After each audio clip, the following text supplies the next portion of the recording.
Multinational ਕੰਪਨੀਆਂ 'ਚ ਕੰਮ ਕਰਦੇ ਨੌਜਵਾਨਾਂ ਦੀ ਕਹਾਣੀ ਡਾਕਟਰ ਮਮਤਾ ਕਾਲੀਆ ਦਾ ਨੋਵਲਟ ਹੈ ਦੌੜ। 12ਵਾਂ ਅੰਗ।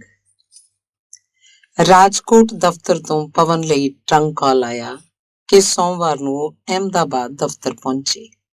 ਸਾਰੀ ਮਾਰਕੀਟਿੰਗ ਮੈਨੇਜਰਾਂ ਦੀ ਉੱਚ ਪੱਧਰੀ ਮੀਟਿੰਗ ਸੀ। ਪਵਨ ਦਾ ਮਨ ਇੱਕਦਮ ਉਤਸ਼ਾਹ ਨਾਲ ਭਰ ਗਿਆ। ਪਿਛਲੇ 5 ਦਿਨ 5 ਯੁੱਗਾਂ ਦੀ ਤਰ੍ਹਾਂ ਬੀਤੇ ਸਨ। ਜਾਂਦੇ ਜਾਂਦੇ ਉਹ ਪਰਿਵਾਰ ਦੇ ਪ੍ਰਤੀ ਬਹੁਤ ਭਾਵੁਕ ਹੋ ਗਿਆ। ਮਾਂ, ਤੁਸੀਂ ਰਾਜਕੋਟ ਆਉਣਾ। ਪਾਪਾ, ਤੁਸੀਂ ਵੀ। ਮੇਰੇ ਕੋਲ ਵੱਡਾ ਜਿਹਾ ਫਲੈਟ ਹੈ, ਤੁਹਾਨੂੰ ਥੋੜੀ ਜਿਹੀ ਵੀ ਦਿੱਕਤ ਨਹੀਂ ਹੋਣੀ। ਹੁਣ ਤਾਂ ਕੁੱਕ ਵੀ ਮਿਲ ਗਿਆ। ਹੁਣ ਤੇਰੀ ਸ਼ਾਦੀ ਵੀ ਕਰ ਦਈਏ ਕਿਉਂ? ਰੇਖਾ ਨੇ ਪਵਨ ਦਾ ਮਨ ਫਰੋਲਿਆ। ਮਾਂ, ਸ਼ਾਦੀ ਇਉਂ ਥੋੜਾ ਹੀ ਹੋਏਗੀ। ਪਹਿਲਾਂ ਤੁਸੀਂ ਮੇਰੇ ਨਾਲ ਸਾਰਾ ਗੁਜਰਾਤ ਘੁੰਮੋ। ਉੱਥੇ ਮੇਰੇ ਜਿਹੇ ਲੜਕਿਆਂ ਦੀ ਬੜੀ ਪੁੱਛ-ਗਿੱਛ ਹੈ। ਉੱਥੋਂ ਦੇ ਲੜਕੇ ਬੜੇ ਪਿਚਕੇ ਜਿਹੇ ਹੁੰਦੇ ਨੇ। ਮੇਰਾ ਤਾਂ ਪਾਪਾ ਜਿਹਾ ਕੱਦ ਦੇਖ ਕੇ ਹੀ ਲੱਟੂ ਹੋ ਜਾਂਦੇ ਨੇ ਸਾਰੇ। ਕੋਈ ਲੜਕੀ ਦੇਖ ਰੱਖੀ ਹੈ ਕਿ? ਰੇਖਾ ਨੇ ਕਿਹਾ। ਇੱਕ ਹੋਵੇ ਤਾਂ ਨਾਂ ਦੱਸਾਂ। ਤੁਸੀਂ ਆਉਣਾ, ਤੁਹਾਨੂੰ ਸਾਰਿਆਂ ਨਾਲ ਮਿਲਾ ਦਾਂਗਾ। ਪਰ ਸ਼ਾਦੀ ਤਾਂ ਇੱਕ ਨਾਲ ਹੀ ਕਰਨੀ ਪੈਂਦੀ ਹੈ। ਪਵਨ ਹੱਸ ਪਿਆ। ਭਰਾ ਨਾਲ ਲਿਪਟਦਾ ਹੋਇਆ ਬੋਲਿਆ, ਜਾਨ ਟਮਾਟਰ, ਤੂੰ ਕਦੋਂ ਆਏਗਾ? ਪਹਿਲਾਂ ਆਪਣਾ ਕੰਪਿਊਟਰ ਬਣਾ ਲਵਾਂ। ਇਸ 'ਚ ਤਾਂ ਬਹੁਤ ਦਿਨ ਲੱਗਣਗੇ।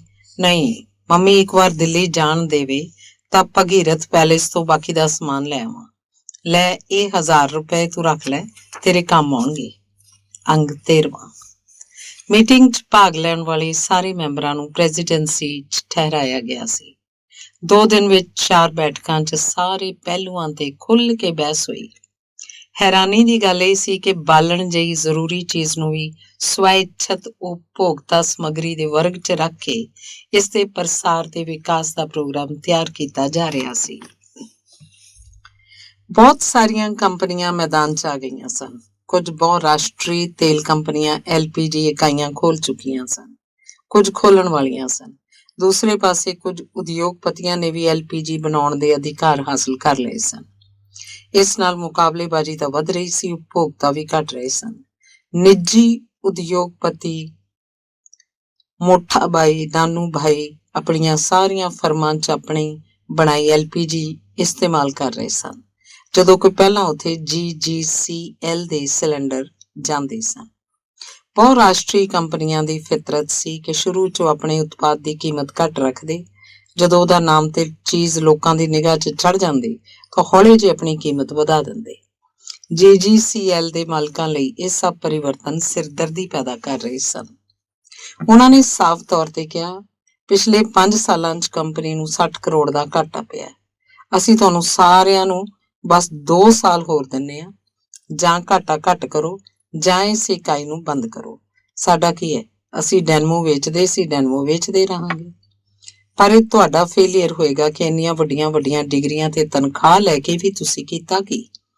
ਤੁਸੀਂ ਸਟੱਡੀ ਕਰੋ, ਅਜਿਹਾ ਕੀ ਹੈ ਜੋ ਐਸੋ ਤੇ ਸ਼ੈਲ ਵਿੱਚ ਹੈ ਤੇ GGCL ਵਿੱਚ ਨਹੀਂ? ਉਹ ਵੀ ਹਿੰਦੁਸਤਾਨੀ ਕਰਮਚਾਰੀਆਂ ਤੋਂ ਕੰਮ ਲੈਂਦੇ ਹਨ, ਅਸੀਂ ਵੀ।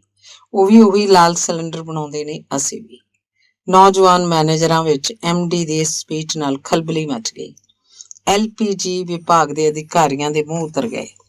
ਸਮਾਪਤੀ ਤੇ ਸ਼ਾਮ 7 ਵਜੇ ਬਹੁਤਿਆਂ ਨੂੰ ਲੱਗਿਆ ਜਿਵੇਂ ਉਹਨਾਂ ਦਾ ਵਿਦਾਇਗੀ ਸਮਾਰੋਹ ਵੀ ਹੈ। ਪਵਨ ਵੀ ਥੋੜਾ ਉਖੜ ਗਿਆ। ਉਹ ਆਪਣੀ ਰਿਪੋਰਟ ਵੀ ਪੇਸ਼ ਨਹੀਂ ਕਰ ਸਕਿਆ ਕਿ ਸੌਰਾਸ਼ਟਰ ਦੇ ਕਿੰਨੇ ਪਿੰਡਾਂ 'ਚ ਉਹਦੀ ਇਕਾਈ ਨੇ ਨਵੇਂ ਆਰਡਰ ਲਏ ਤੇ ਕਿੱਥੋਂ ਹੋਰ ਕੰਪਨੀਆਂ ਦੇ ਹਟਾਏ। ਰਿਪੋਰਟ ਦੀ ਇੱਕ ਕਾਪੀ ਉਹਨੇ MD ਦੇ ਸੈਕਟਰੀ ਗਾਇਕਵਾੜ ਨੂੰ ਦੇ ਦਿੱਤੀ। ਰਾਜਕੋਟ ਜਾਣ ਤੋਂ ਪਹਿਲਾਂ ਅਭਿਸ਼ੇਕ ਨਾਲ ਵੀ ਮਿਲਣਾ ਸੀ। ਅਨੁਪਮ ਉਹਦੇ ਨਾਲ ਸੀ। ਉਹਨਾਂ ਨੇ ਘਰੇ ਫੋਨ ਕੀਤਾ। ਪਤਾ ਲੱਗਿਆ ਜੀ ਦਫ਼ਤਰੋਂ ਨਹੀਂ ਸੀ ਆਇਆ। ਉਹ ਦੋਵੇਂ ਆਸ਼ਰਮ ਰੋਡ ਉਹਦੇ ਦਫ਼ਤਰ ਵੱਲ ਤੁਰ ਪਏ। ਅਨੁਪਮ ਨੇ ਕਿਹਾ, ਮੈਂ ਤਾਂ ਘਰ ਜਾ ਕੇ ਸਭ ਤੋਂ ਪਹਿਲਾਂ ਆਪਣਾ ਬਾਇਓਡਾਟਾ ਅਪ ਟੂ ਡੇਟ ਕਰਨਾ। ਲੱਗਦਾ ਇੱਥੋਂ ਹੁਣ ਛਾਂਟੀ ਹੋਣ ਵਾਲੀ ਹੈ। ਪਵਨ ਹੱਸਿਆ। ਬਹੁ-ਰਾਸ਼ਟਰੀ ਕੰਪਨੀਆਂ ਨਾਲ ਸੰਘਰਸ਼ ਕਰਨ ਦਾ ਸਭ ਤੋਂ ਚੰਗਾ ਤਰੀਕਾ ਹੈ ਕਿ ਉਸ ਵਿੱਚ ਆਪ ਘੁਸ ਜਾਓ। ਅਨੁਪਮ ਨੇ ਖੁਸ਼ੀ ਪ੍ਰਗਟ ਕੀਤੀ। ਵਾਹ ਯਾਰ, ਇਹ ਤਾਂ ਮੈਂ ਸੋਚਿਆ ਵੀ ਨਹੀਂ। ਅਭਿਸ਼ੇਕ ਆਪਣਾ ਕੰਮ ਸਮੇਟ ਰਿਹਾ ਸੀ। ਦੋਸਤਾਂ ਨੂੰ ਦੇਖ ਉਹਦਾ ਚਿਹਰਾ ਖਿੜ ਗਿਆ। ਪਿਛਲੇ 12 ਘੰਟਿਆਂ ਤੋਂ ਮੈਂ ਇਸ ਪ੍ਰੇਤ ਦੇ ਅੱਗੇ ਬੈਠਾ। ਉਹਨੇ ਆਪਣੇ ਕੰਪਿਊਟਰ ਵੱਲ ਇਸ਼ਾਰਾ ਕੀਤਾ। ਹੁਣ ਮੈਂ ਹੋਰ ਨਹੀਂ ਚੱਲ ਸਕਦਾ, ਚਲੋ ਕਿਤੇ ਬੈਠ ਕੇ ਕੌਫੀ ਪੀਂਦੇ ਆ, ਫਿਰ ਘਰ ਚੱਲਾਂਗੇ। ਉਹ ਕੌਫੀ ਹਾਊਸ 'ਚ ਆਪਣੇ ਭਵਿੱਖ ਤੋਂ ਜ਼ਿਆਦਾ ਆਪਣੀਆਂ ਕੰਪਨੀਆਂ ਦੇ ਭਵਿੱਖ ਦੀ ਚਿੰਤਾ ਕਰਦੇ ਰਹੇ। ਅਭਿਸ਼ੇਕ ਨੇ ਕਿਹਾ, ਨਿੱਜੀ ਸੈਕਟਰ 'ਚ ਸਭ ਤੋਂ ਖਰਾਬ ਗੱਲ ਇਹੀ ਹੈ, nothing is on paper. MD ਨੇ ਕਿਹਾ, ਘਾਟਾ ਹੈ ਤਾਂ ਮੰਨਣਾ ਪਿਆ ਕਿ ਘਾਟਾ ਹੈ। ਪਬਲਿਕ ਸੈਕਟਰ 'ਚ ਕਰਮਚਾਰੀ ਸਿਰ ਤੇ ਚੜ ਜਾਂਦੇ ਨੇ, ਪਾਈ ਦਾ ਹਿਸਾਬ ਦਿਖਾਉਣਾ ਪੈਂਦਾ ਹੈ। ਫਿਰ ਵੀ ਪਬਲਿਕ ਸੈਕਟਰ 'ਚ ਬਿਮਾਰ ਇਕਾਈਆਂ ਦੀ ਬੇਸ਼ੁਮਾਰ ਸੰਖਿਆ ਹੈ, ਪ੍ਰਾਈਵੇਟ ਸੈਕਟਰ 'ਚ ਅਜਿਹਾ ਨਹੀਂ। ਅਭਿਸ਼ੇਕ ਹੱਸਿਆ, ਮੈਥੋਂ ਵੱਧ ਕੌਣ ਜਾਣਦਾ ਹੈ, ਮੇਰੇ ਪਾਪਾ ਤੇ ਚਾਚਾ ਦੋਹੇ ਪਬਲਿਕ ਸੈਕਟਰ 'ਚ ਹਨ। ਅੱਜ ਕੱਲ੍ਹ ਦੋਨਾਂ ਦੀਆਂ ਕੰਪਨੀਆਂ ਬੰਦ ਚੱਲ ਰਹੀਆਂ ਨੇ, ਪਰ ਪਾਪਾ ਤੇ ਚਾਚਾ ਦੋਵੇਂ ਬੇਫਿਕਰ ਨੇ, ਕਹਿੰਦੇ ਨੇ ਲੇਬਰ ਕੋਰਟ ਤੋਂ ਜਿੱਤ ਕੇ ਇੱਕ ਪੈਸਾ ਵਸੂਲ ਕਰ ਲਵਾਂਗੇ। ਅਭਿਸ਼ੇਕ ਦੀ ਕੰਪਨੀ ਦੀ ਸਾਖ ਉੱਚੀ ਸੀ ਤੇ ਅਭਿਸ਼ੇਕ ਉੱਥੇ 5 ਸਾਲ ਤੋਂ ਸੀ, ਪਰ ਨੌਕਰੀ ਨੂੰ ਲੈ ਕੇ ਅਸੁਰੱਖਿਆ ਦਾ ਤੌਖਲਾ ਉਹਨੂੰ ਵੀ ਸੀ। ਇੱਥੇ ਹਰ ਦਿਨ ਆਪਣੀ ਕਾਮਯਾਬੀ ਦਾ ਸਬੂਤ ਦੇਣਾ ਪੈਂਦਾ ਹੈ। ਕਈ ਵਾਰ ਗਾਹਕ ਨੂੰ ਪਸੰਦ ਨਾ ਆਉਣ ਤੇ ਚੰਗੀ ਭਲੀ ਕਾਪੀ 'ਚ ਤਬਦੀਲੀਆਂ ਕਰਨੀਆਂ ਪੈਂਦੀਆਂ ਨੇ। ਕਦੇ ਪੂਰਾ ਪ੍ਰੋਜੈਕਟ ਹੀ ਕੈਂਸਲ ਹੋ ਜਾਂਦਾ ਹੈ। ਹੁਣ ਉਹਨੂੰ ਲੱਗਦਾ ਕਿ ਉਹ ਐਵੇਂ ਵਿਗਿਆਪਨ ਪ੍ਰਬੰਧ 'ਚ ਫਸ ਗਿਆ। ਕੋਈ ਸਰਕਾਰੀ ਨੌਕਰੀ ਕੀਤੀ ਹੁੰਦੀ, ਚੈਨ ਦੀ ਨੀਂਦ ਸੌਂਦਾ। ਪਰ ਪਟੜੀ ਬਦਲਣਾ ਰੇਲਾਂ ਲਈ ਆਸਾਨ ਹੁੰਦਾ ਹੈ, ਜ਼ਿੰਦਗੀ ਲਈ ਔਖਾ। ਹੁਣ ਇਹ ਉਹਦਾ ਜਾਣਿਆ ਪਛਾਣਿਆ ਸੰਸਾਰ ਸੀ। ਇਸ 'ਚ ਉਹਦਾ ਸੰਘਰਸ਼ ਤੇ ਸਫਲਤਾ ਲੁਕੀ ਹੋਈ ਸੀ। ਅਭਿਸ਼ੇਕ ਨੇ ਡਿਲਾਈਟ ਤੋਂ ਚਿੱਲੀ ਪਨੀਰ ਪੈਕ ਕਰਾਇਆ ਕਿ ਘਰ ਜਾ ਕੇ ਖਾਣਾ ਖਾਵਾਂਗੇ। ਜਿਵੇਂ ਹੀ ਉਹ ਘਰ 'ਚ ਦਾਖਲ ਹੋਏ, ਰਾਜੁਲ ਤੇ ਅੰਕੁਰ ਬਾਹਰ ਜਾਣ ਲਈ ਤਿਆਰ ਬੈਠੇ ਸਨ। ਉਹਨਾਂ ਨੂੰ ਦੇਖਦੇ ਹੀ ਉਹ ਚਹਿਕ ਕੇ ਬੋਲੇ, ਆਹਾ, ਤੁਸੀਂ ਆ ਗਏ, ਚਲੋ ਅੱਜ ਬਾਹਰ ਖਾਣਾ ਖਾਵਾਂਗੇ। ਅੰਕੁਰ ਸ਼ਾਮ ਤੋਂ ਜ਼ਿੱਦ ਕਰ ਰਿਹਾ। ਅਭਿਸ਼ੇਕ ਨੇ ਕਿਹਾ, ਅੱਜ ਘਰ 'ਚ ਹੀ ਖਾਂਦੇ ਆ, ਮੈਂ ਸਬਜ਼ੀ ਲੈ ਆਇਆ। ਰਾਜੁਲ ਬੋਲੀ, ਤੁਸੀਂ ਸਵੇਰੇ ਵਾਅਦਾ ਕੀਤਾ ਸੀ ਕਿ ਸ਼ਾਮ ਨੂੰ ਬਾਹਰ ਚੱਲਾਂਗੇ, ਸਬਜ਼ੀ ਫ੍ਰਿਜ 'ਚ ਰੱਖ ਦਿੰਦੇ ਆ, ਕੱਲ ਖਾਵਾਂਗੇ। ਰਾਜੁਲ ਜੰਦਰੇ ਲਾਉਣ 'ਚ ਰੁੱਝ ਗਈ। ਅਭਿਸ਼ੇਕ ਨੇ ਪਵਨ ਤੇ ਅਨੁਪਮ ਨੂੰ ਕਿਹਾ, ਸੌਰੀ ਯਾਰ, ਕਦੇ ਕਦੇ ਘਰ 'ਚ ਵੀ ਕਾਪੀ ਗਲਤ ਹੋ ਜਾਂਦੀ ਹੈ। ਤਿੰਨੇ ਥੱਕੇ ਹੋਏ ਸੀ। ਪਵਨ ਨੇ ਤਾਂ 1800 ਕਿਲੋਮੀਟਰ ਦੀ ਯਾਤਰਾ ਕੀਤੀ ਸੀ, ਪਰੰਤੂ ਅੰਕੁਰ ਦਾ ਜੋਸ਼ ਠੰਡਾ ਕਰਨਾ ਉਹਨਾਂ ਨੂੰ ਗਲਤ ਲੱਗਿਆ। ਸਟੈਲਾ ਤੇ ਪਵਨ ਨੇ ਆਪਣੀਆਂ ਜਨਮ ਪੱਤਰੀਆਂ ਕੰਪਿਊਟਰ ਤੇ ਮੈਚ ਕੀਤੀਆਂ ਤਾਂ ਪਤਾ ਲੱਗਿਆ 36 ਤੋਂ 26 ਗੁਣ ਮਿਲਦੇ ਹਨ। ਪਵਨ ਨੇ ਕਿਹਾ, ਲੱਗਦਾ ਹੈ ਤੂੰ ਕੰਪਿਊਟਰ ਨੂੰ ਵੀ ਰਿਸ਼ਵਤ ਦੇ ਰੱਖੀ ਹੈ। ਸਟੈਲਾ ਬੋਲੀ, ਇਹ ਪੰਡਤ ਤਾਂ ਬਿਨਾਂ ਰਿਸ਼ਵਤ ਹੀ ਕੰਮ ਕਰ ਦਿੰਦਾ ਹੈ। ਆਕਰਸ਼ਣ, ਦੋਸਤੀ ਤੇ ਦਿਲਜੋਈ ਦੇ ਵਿਚਕਾਰ ਕੁਝ ਦੇਰ ਲਈ ਉਹਨਾਂ ਨੇ ਭੁਲਾ ਦਿੱਤਾ ਕਿ ਇਸ ਰਿਸ਼ਤੇ ਦੇ ਦੂਰਗਾਮੀ ਸਮੀਕਰਨ ਕਿਸ ਪ੍ਰਕਾਰ ਠੀਕ ਬੈਠਣਗੇ। ਸਟੈਲਾ ਦੇ ਮਾਤਾ ਪਿਤਾ ਅੱਜ ਕੱਲ੍ਹ ਸ਼ਿਕਾਗੋ ਗਏ ਹੋਏ ਸੀ। ਸਟੈਲਾ ਦੇ ਈਮੇਲ ਪੱਤਰ ਦੇ ਜਵਾਬ ਵਿੱਚ ਉਹਨਾਂ ਨੇ ਈਮੇਲ ਰਾਹੀਂ ਉਹਨੂੰ ਵਧਾਈ ਭੇਜੀ। ਪਵਨ ਨੇ ਮਾਤਾ ਪਿਤਾ ਨੂੰ ਫੋਨ ਤੇ ਦੱਸਿਆ ਕਿ ਉਹਨੇ ਲੜਕੀ ਪਸੰਦ ਕਰ ਲਈ ਹੈ ਤੇ ਅਗਲੇ ਮਹੀਨੇ ਜੁਲਾਈ 'ਚ ਹੀ ਸ਼ਾਦੀ ਕਰ ਲੈਣਗੇ।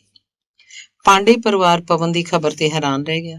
ਨਾ ਉਹਨਾਂ ਨੇ ਲੜਕੀ ਦੇਖੀ, ਨਾ ਉਹਦਾ ਘਰ-ਬਾਰ।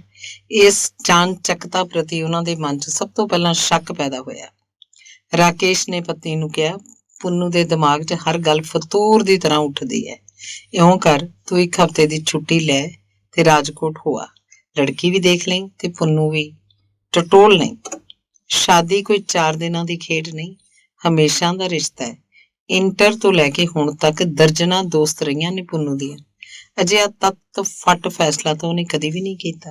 ਤੁਸੀਂ ਵੀ ਚੱਲੋ, ਮੈਂ ਇਕੱਲੀ ਕੀ ਕਰਾਂਗੀ, ਮੈਂ ਕਿਵੇਂ ਜਾ ਸਕਦਾ, ਫਿਰ ਪੁੰਨੂ ਸਭ ਤੋਂ ਜ਼ਿਆਦਾ ਤੈਨੂੰ ਮੰਨਦਾ ਤੂੰ ਹੋਆ। ਅੰਗ 14ਵਾਂ। ਸਾਰੇ ਰਸਤੇ ਰੇਖਾ ਨੂੰ ਲੱਗਦਾ ਰਿਹਾ ਕਿ ਉਹ ਰਾਜਕੋਟ ਪਹੁੰਚੇਗੀ ਤਾਂ ਪਵਨ ਤਾੜੀ ਵਜਾ ਕੇ ਕਹੇਗਾ, ਮਾਂ, ਮੈਂ ਇਹ ਮਜ਼ਾਕ ਇਸ ਲਈ ਕੀਤਾ ਸੀ ਕਿ ਤੁਸੀਂ ਦੌੜੇ ਚਲੇ ਆਓ, ਵੈਸੇ ਤਾਂ ਤੁਸੀਂ ਆਉਣਾ ਨਹੀਂ ਸੀ। ਉਹਨੇ ਆਪਣੇ ਆਉਣ ਦੀ ਖਬਰ ਬੇਟੇ ਨੂੰ ਨਹੀਂ ਸੀ ਦਿੱਤੀ। ਮਨ 'ਚ ਉਹਨੂੰ ਹੈਰਾਨ ਕਰਨ ਦਾ ਉਤਸ਼ਾਹ ਸੀ, ਨਾਲੇ ਵੀ ਕਿ ਉਹਨੂੰ ਪਰੇਸ਼ਾਨ ਨਾ ਹੋਣਾ ਪਏ। ਅਹਿਮਦਾਬਾਦ ਤੋਂ ਰਾਜਕੋਟ ਦੀ ਬੱਸ ਯਾਤਰਾ ਭਾਰੀ ਪਈ।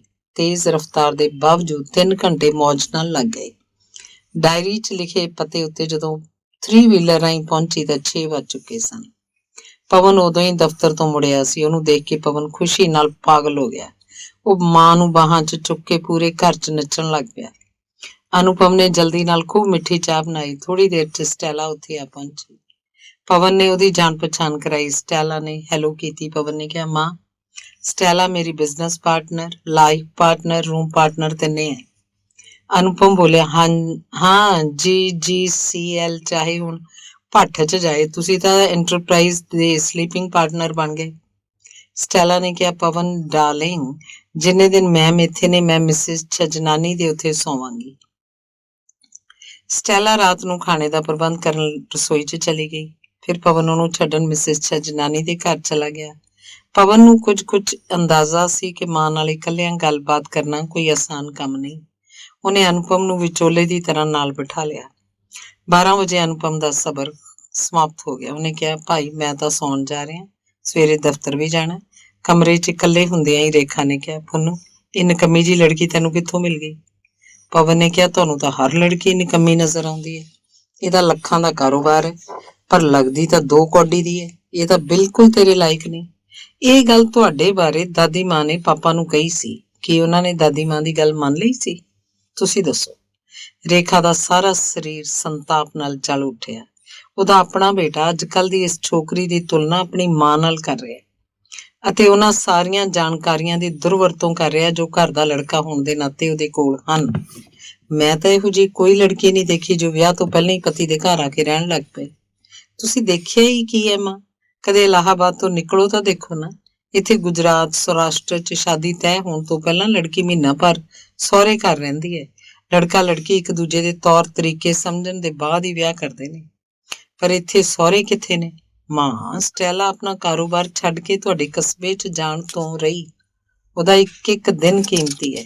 ਰੇਖਾ ਭੜਕ ਗਈ। ਅਜੇ ਤਾਂ ਇਹ ਵੀ ਤੈਅ ਨਹੀਂ ਕਿ ਅਸੀਂ ਇਸ ਰਿਸ਼ਤੇ ਦੇ ਪੱਖ 'ਚ ਹਾਂ ਜਾਂ ਨਹੀਂ। ਸਾਡੀ ਰਾਏ ਦਾ ਤੁਹਾਡੇ ਲਈ ਕੋਈ ਮੁੱਲ ਹੈ ਜਾਂ ਨਹੀਂ? ਬਿਲਕੁਲ ਹੈ, ਤਾਂ ਹੀ ਤਾਂ ਤੁਹਾਨੂੰ ਖਬਰ ਕੀਤੀ, ਨਹੀਂ ਤਾਂ ਹੁਣ ਤੱਕ ਅਸੀਂ ਸਵਾਮੀ ਜੀ ਦੇ ਆਸ਼ਰਮ 'ਚ ਜਾ ਕੇ ਵਿਆਹ ਕਰਾ ਲਿਆ ਹੁੰਦਾ। ਬਿਲਕੁਲ ਗਲਤ ਗੱਲ ਕਰ ਰਹੇ ਹਾਂ ਪੁੰਨੂ। ਇਹ ਸਭ ਸੁਣਨ ਲਈ ਬੁਲਾਇਆ ਮੈਨੂੰ? ਆਪਣੇ ਆਪ ਆਇਓ ਬਿਨਾਂ ਖਬਰ ਕੀਤੇ। ਤੁਹਾਡੇ ਇਰਾਦੇ ਵੀ ਸ਼ੱਕੀ ਹਨ। ਤੁਹਾਨੂੰ ਮੇਰਾ ਟਾਈਮ ਟੇਬਲ ਪੁੱਛ ਲੈਣਾ ਚਾਹੀਦਾ ਸੀ। ਮੰਨ ਲਓ ਮੈਂ ਬਾਹਰ ਹੁੰਦਾ।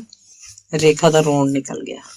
ਪਵਨ ਦੇ ਅਣਚਾਹੇ ਯਥਾਰਥ ਦਾ ਦੌਰਾ ਪਿਆ ਸੀ, ਜਿਹਦੇ ਅੰਤਰਗਤ ਉਹਨੇ ਆਪਣੀਆਂ ਸ਼ਿਕਾਇਤਾਂ ਦੇ ਤੀਰਾਂ ਦੇ ਦਰਦ ਨਾਲ ਉਹਨੂੰ ਲੱਥ-ਪੱਥ ਕਰ ਦਿੱਤਾ। ਮੈਂ ਸਵੇਰੇ ਵਾਪਸ ਚਲੀ ਜਾਊਂਗੀ। ਕੋਈ ਢੰਗ ਦੀ ਗੱਡੀ ਨਾ ਮਿਲੀ ਤਾਂ ਮਾਲ ਗੱਡੀ ਤੇ ਚਲੀ ਜਾਊਂਗੀ, ਪਰ ਹੁਣ 1 ਮਿੰਟ ਤੇਰੇ ਕੋਲ ਨਹੀਂ ਰਹਿਣਾ। ਪਵਨ ਦੀ ਸਖਤੀ ਦਾ ਸੰਦੂਕ ਟੁੱਟ ਗਿਆ। ਉਹਨੇ ਮਾਂ ਨੂੰ ਬਾਹਾਂ 'ਚ ਲਿਆ। ਮਾਂ, ਕਿਹੋ ਜਿਹੀਆਂ ਗੱਲਾਂ ਕਰਦੇ ਹੋ ਤੁਸੀਂ ਪਹਿਲੀ ਵਾਰ ਮੇਰੇ ਕੋਲ ਆਏ ਹੋ। ਮੈਂ ਤੁਹਾਨੂੰ ਜਾਣ ਦੇਵਾਂਗਾ ਭਲਾ? ਗੱਡੀ ਦੇ ਅੱਗੇ ਬਹਿ ਜਾਊਂਗਾ। ਦੋਵੇਂ ਰੋਂਦੇ ਰਹੇ। ਪਵਨ ਦੇ ਅਥਰੂ ਰੇਖਾ ਕਦੇ ਝੱਲ ਨਹੀਂ ਸੀ ਸਕੀ। 24 ਸਾਲ ਦਾ ਹੋਣ ਤੇ ਵੀ ਉਹਦੇ ਚਿਹਰੇ ਤੇ ਇੰਨੀ ਮਾਸੂਮੀਅਤ ਸੀ ਕਿ ਹੱਸਦਾ ਤੇ ਰੋਂਦਾ ਉਹ ਬੱਚਾ ਲੱਗਦਾ ਸੀ। ਇਹਨਾਂ ਜਜ਼ਬਾਤੀ ਪਲਾਂ 'ਚ ਮਾਂ ਬੇਟਾ ਬਣ ਗਈ ਤੇ ਬੇਟਾ ਮਾਂ। ਪਵਨ ਨੇ ਮਾਂ ਦੇ ਅਥਰੂ ਪੂੰਝੇ, ਪਾਣੀ ਪਿਆਇਆ ਤੇ ਥਪਥਪਾ ਕੇ ਸ਼ਾਂਤ ਕੀਤਾ ਉਹਨੂੰ। ਅੰਗ 15ਵਾਂ। ਸਵੇਰੇ ਤੇਜ਼ ਸੰਗੀਤ ਦੀ ਆਵਾਜ਼ ਨਾਲ ਰੇਖਾ ਦੀ ਨੀਂਦ ਖੁੱਲ ਗਈ। ਇੱਕ ਪਲ ਲਈ ਉਹ ਭੁੱਲ ਗਈ ਕਿ ਉਹ ਕਿੱਥੇ ਆਈ। ਹੇ ਰਾਮ ਜੀ ਮੇਰੇ ਪਿਆ ਘਰ ਆਏ। CD ਸਿਸਟਮ ਪੂਰੀ ਵੋਲੀਅਮ ਤੇ ਚੱਲ ਰਿਹਾ ਸੀ ਤੇ ਅਨੁਪਮ ਰਸੋਈ 'ਚ ਚਾਹ ਬਣਾ ਰਿਹਾ ਸੀ। ਉਹਨੇ 1 ਕੱਪ ਚਾਹ ਰੇਖਾ ਨੂੰ ਦਿੱਤੀ। Good morning. ਫਿਰ ਉਹਨੇ ਸੰਗੀਤ ਦਾ ਵੋਲੀਅਮ ਥੋੜਾ ਜਿਹਾ ਘੱਟ ਕੀਤਾ। ਸੌਰੀ, ਸਵੇਰੇ ਮੈਨੂੰ ਖੂਬ ਜ਼ੋਰ ਨਾਲ ਗਾਣਾ ਸੁਣਨਾ ਚੰਗਾ ਲੱਗਦਾ ਹੈ। ਤੇ ਫਿਰ ਪਵਨ ਪਹੀਆ ਨੂੰ ਉਠਾਉਣ ਦਾ ਹੋਰ ਕੋਈ ਤਰੀਕਾ ਵੀ ਤਾਂ ਨਹੀਂ। ਆਂਟੀ ਇਹ ਸਵੇਰੇ 8:45 ਤੱਕ ਸੁੱਤਾ ਰਹਿੰਦਾ ਤੇ 9 ਵਜੇ ਆਪਣੇ ਦਫ਼ਤਰ 'ਚ ਹੁੰਦਾ ਹੈ। ਸਵੇਰੇ ਚਾਹ ਨਾਸ਼ਤਾ ਕੁਛ ਨਹੀਂ ਲੈਂਦਾ। ਕਿਸੇ ਦਿਨ ਸਟੈਲਾ ਭਾਬੀ ਸਾਡੇ ਲਈ ਟੋਸਟ ਤੇ ਕੰਪਲਾਨ ਤਿਆਰ ਕਰ ਦਿੰਦੀ ਹੈ, ਪਰ ਜ਼ਿਆਦਾਤਰ ਤਾਂ ਇਉਂ ਹੀ ਭੱਜਣਾ ਪੈਂਦਾ ਸਾਨੂੰ। ਲੰਚ ਟਾਈਮ ਤੱਕ ਪੇਟ 'ਚ ਨਗਾਰੇ ਵੱਜਣ ਲੱਗ ਪੈਂਦੇ ਆ। ਚੌਲਾਂ 'ਚ ਰੋੜ ਵਾਂਗ ਰੜਕ ਗਿਆ ਫਿਰ ਸਟੈਲਾ ਦਾ ਨਾਮ। ਕਿੱਥੋਂ ਲੱਗ ਗਈ ਇਹ ਬਲਾ ਮੇਰੇ ਭੋਲੇ ਭਾਲੇ ਬੇਟੇ ਦੇ ਪਿੱਛੇ? ਰੇਖਾ ਨੇ ਉਦਾਸੀ ਨਾਲ ਸੋਚਿਆ। ਹਟੋ, ਅੱਜ ਮੈਂ ਬਣਾਉਂਦੀ ਹਾਂ ਨਾਸ਼ਤਾ। ਰਸੋਈ ਦੀ ਪੜਤਾਲ ਕਰਕੇ ਪਤਾ ਲੱਗਾ ਕਿ ਟੋਸਟ ਤੇ ਮਿਲਕ ਸ਼ੇਕ ਦੇ ਸਿਵਾਏ ਕੁਝ ਵੀ ਬਣਾਉਣਾ ਮੁਮਕਿਨ ਨਹੀਂ ਹੈ। ਥੋੜੇ ਜਿਹੇ ਬਰਤਨ ਸਨ ਜੋ ਜੂਠੇ ਪਏ ਸਨ। ਹੁਣੇ ਭਰਤਾ ਕੇ ਕਰੂਗਾ। ਆਂਟੀ ਤੁਸੀਂ ਪਰੇਸ਼ਾਨ ਨਾ ਹੋ, ਭਾਰਤ ਖਾਣਾ ਬਣਾ ਲੈਂਦਾ। ਪਵਨ ਤਾਂ ਬਾਹਰ ਖਾਂਦਾ ਸੀ। ਆਂਟੀ ਸਾਡਾ ਟਾਈਮ ਗੜਬੜਾ ਜਾਂਦਾ ਸੀ। ਮੌਸੀ ਦੇ ਇੱਥੇ ਟਾਈਮ ਦੀ ਪਾਬੰਦੀ ਬਹੁਤ ਸੀ। ਹਫ਼ਤੇ 'ਚ 1-2 ਦਿਨ ਭੁੱਖੇ ਰਹਿਣਾ ਪੈਂਦਾ ਸੀ। ਕਈ ਵਾਰ ਅਸੀਂ ਟੂਰ ਤੇ ਰਹਿੰਦੇ ਹਾਂ, ਫਿਰ ਵੀ ਪੂਰੇ ਪੈਸੇ ਦੇਣੇ ਪੈਂਦੇ ਸੀ ਮੌਸੀ ਨੂੰ। ਹੁਣ 3 ਦਿਨਾਂ ਦਾ ਲੰਚ ਬਾਕਸ ਭਰਤ ਪੈਕ ਕਰ ਦਿੰਦਾ।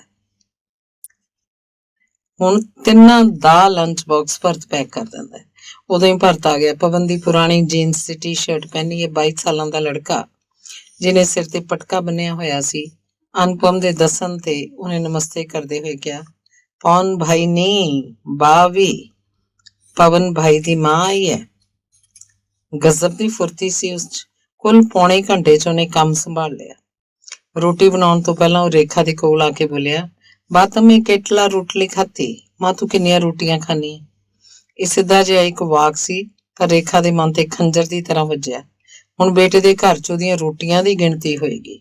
ਉਹਨੇ ਸੜ ਭੁੱਜ ਕੇ ਕਿਹਾ, 1.5 ਬੇ ਚਲੇਗਾ ਕਹਿ ਕੇ ਭਾਰਤ ਵਿੱਚ ਬੇ ਮਤਲਬ 2 ਕਹਿ ਕੇ ਭਾਰਤ ਫਿਰ ਰਸੋਈ 'ਚ ਚਲਾ ਗਿਆ। ਇੰਨੇ 'ਚ ਪਵਨ ਨਹਾ ਕੇ ਬਾਹਰ ਨਿਕਲਿਆ।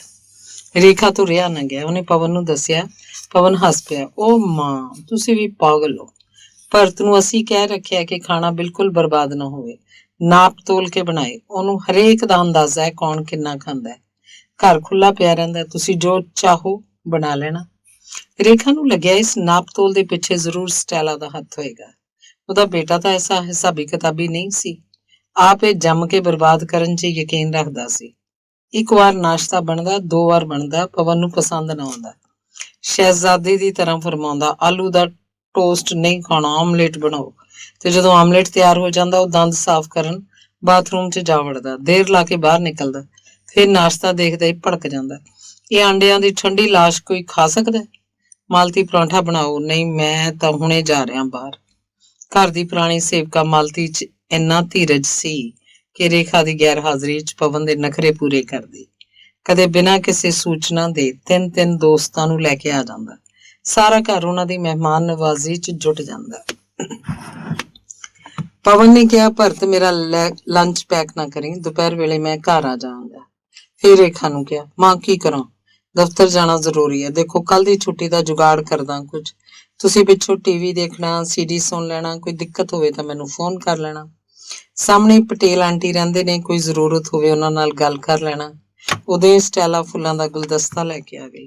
Good morning ma'am. ਉਹਨੇ ਗੁਲਦਸਤਾ ਰੇਖਾ ਨੂੰ ਦਿੱਤਾ। ਉਸ ਵਿੱਚ ਛੋਟਾ ਜਿਹਾ ਗਿਫਟ ਕਾਰਡ ਸੀ, ਸਟੈਲਾ ਪਵਨ ਵੱਲੋਂ। ਫੁੱਲਾਂ ਦੀ ਬਜਾਏ ਰੇਖਾ ਧਿਆਨ ਨਾਲ ਉਸ ਚਿੱਠ ਨੂੰ ਦੇਖਦੀ ਰਹੀ। ਪਵਨ ਤਾੜ ਗਿਆ। ਉਹਨੇ ਕਿਹਾ, ਮਾਂ ਇਹ ਸਾਡੇ ਦੋਵਾਂ ਵੱਲੋਂ ਹੈ। ਉਹਨੇ ਗਿਫਟ ਕਾਰਡ ਤੇ ਪੈਨ ਨਾਲ ਸਟੈਲਾ ਤੇ ਪਵਨ ਵਿਚਕਾਰ ਕੌਮਾ ਲਾ ਦਿੱਤਾ। ਰੇਖਾ ਨੂੰ ਥੋੜਾ ਜਿਹਾ ਦਿਲਾਸਾ ਹੋਇਆ। ਉਹਨੇ ਦੇਖਿਆ ਸਟੈਲਾ ਦੇ ਚਿਹਰੇ ਦੇ ਹਾਵ ਭਾਵ ਥੋੜੇ ਜਿਹੇ ਬਦਲ ਗਏ ਸੀ।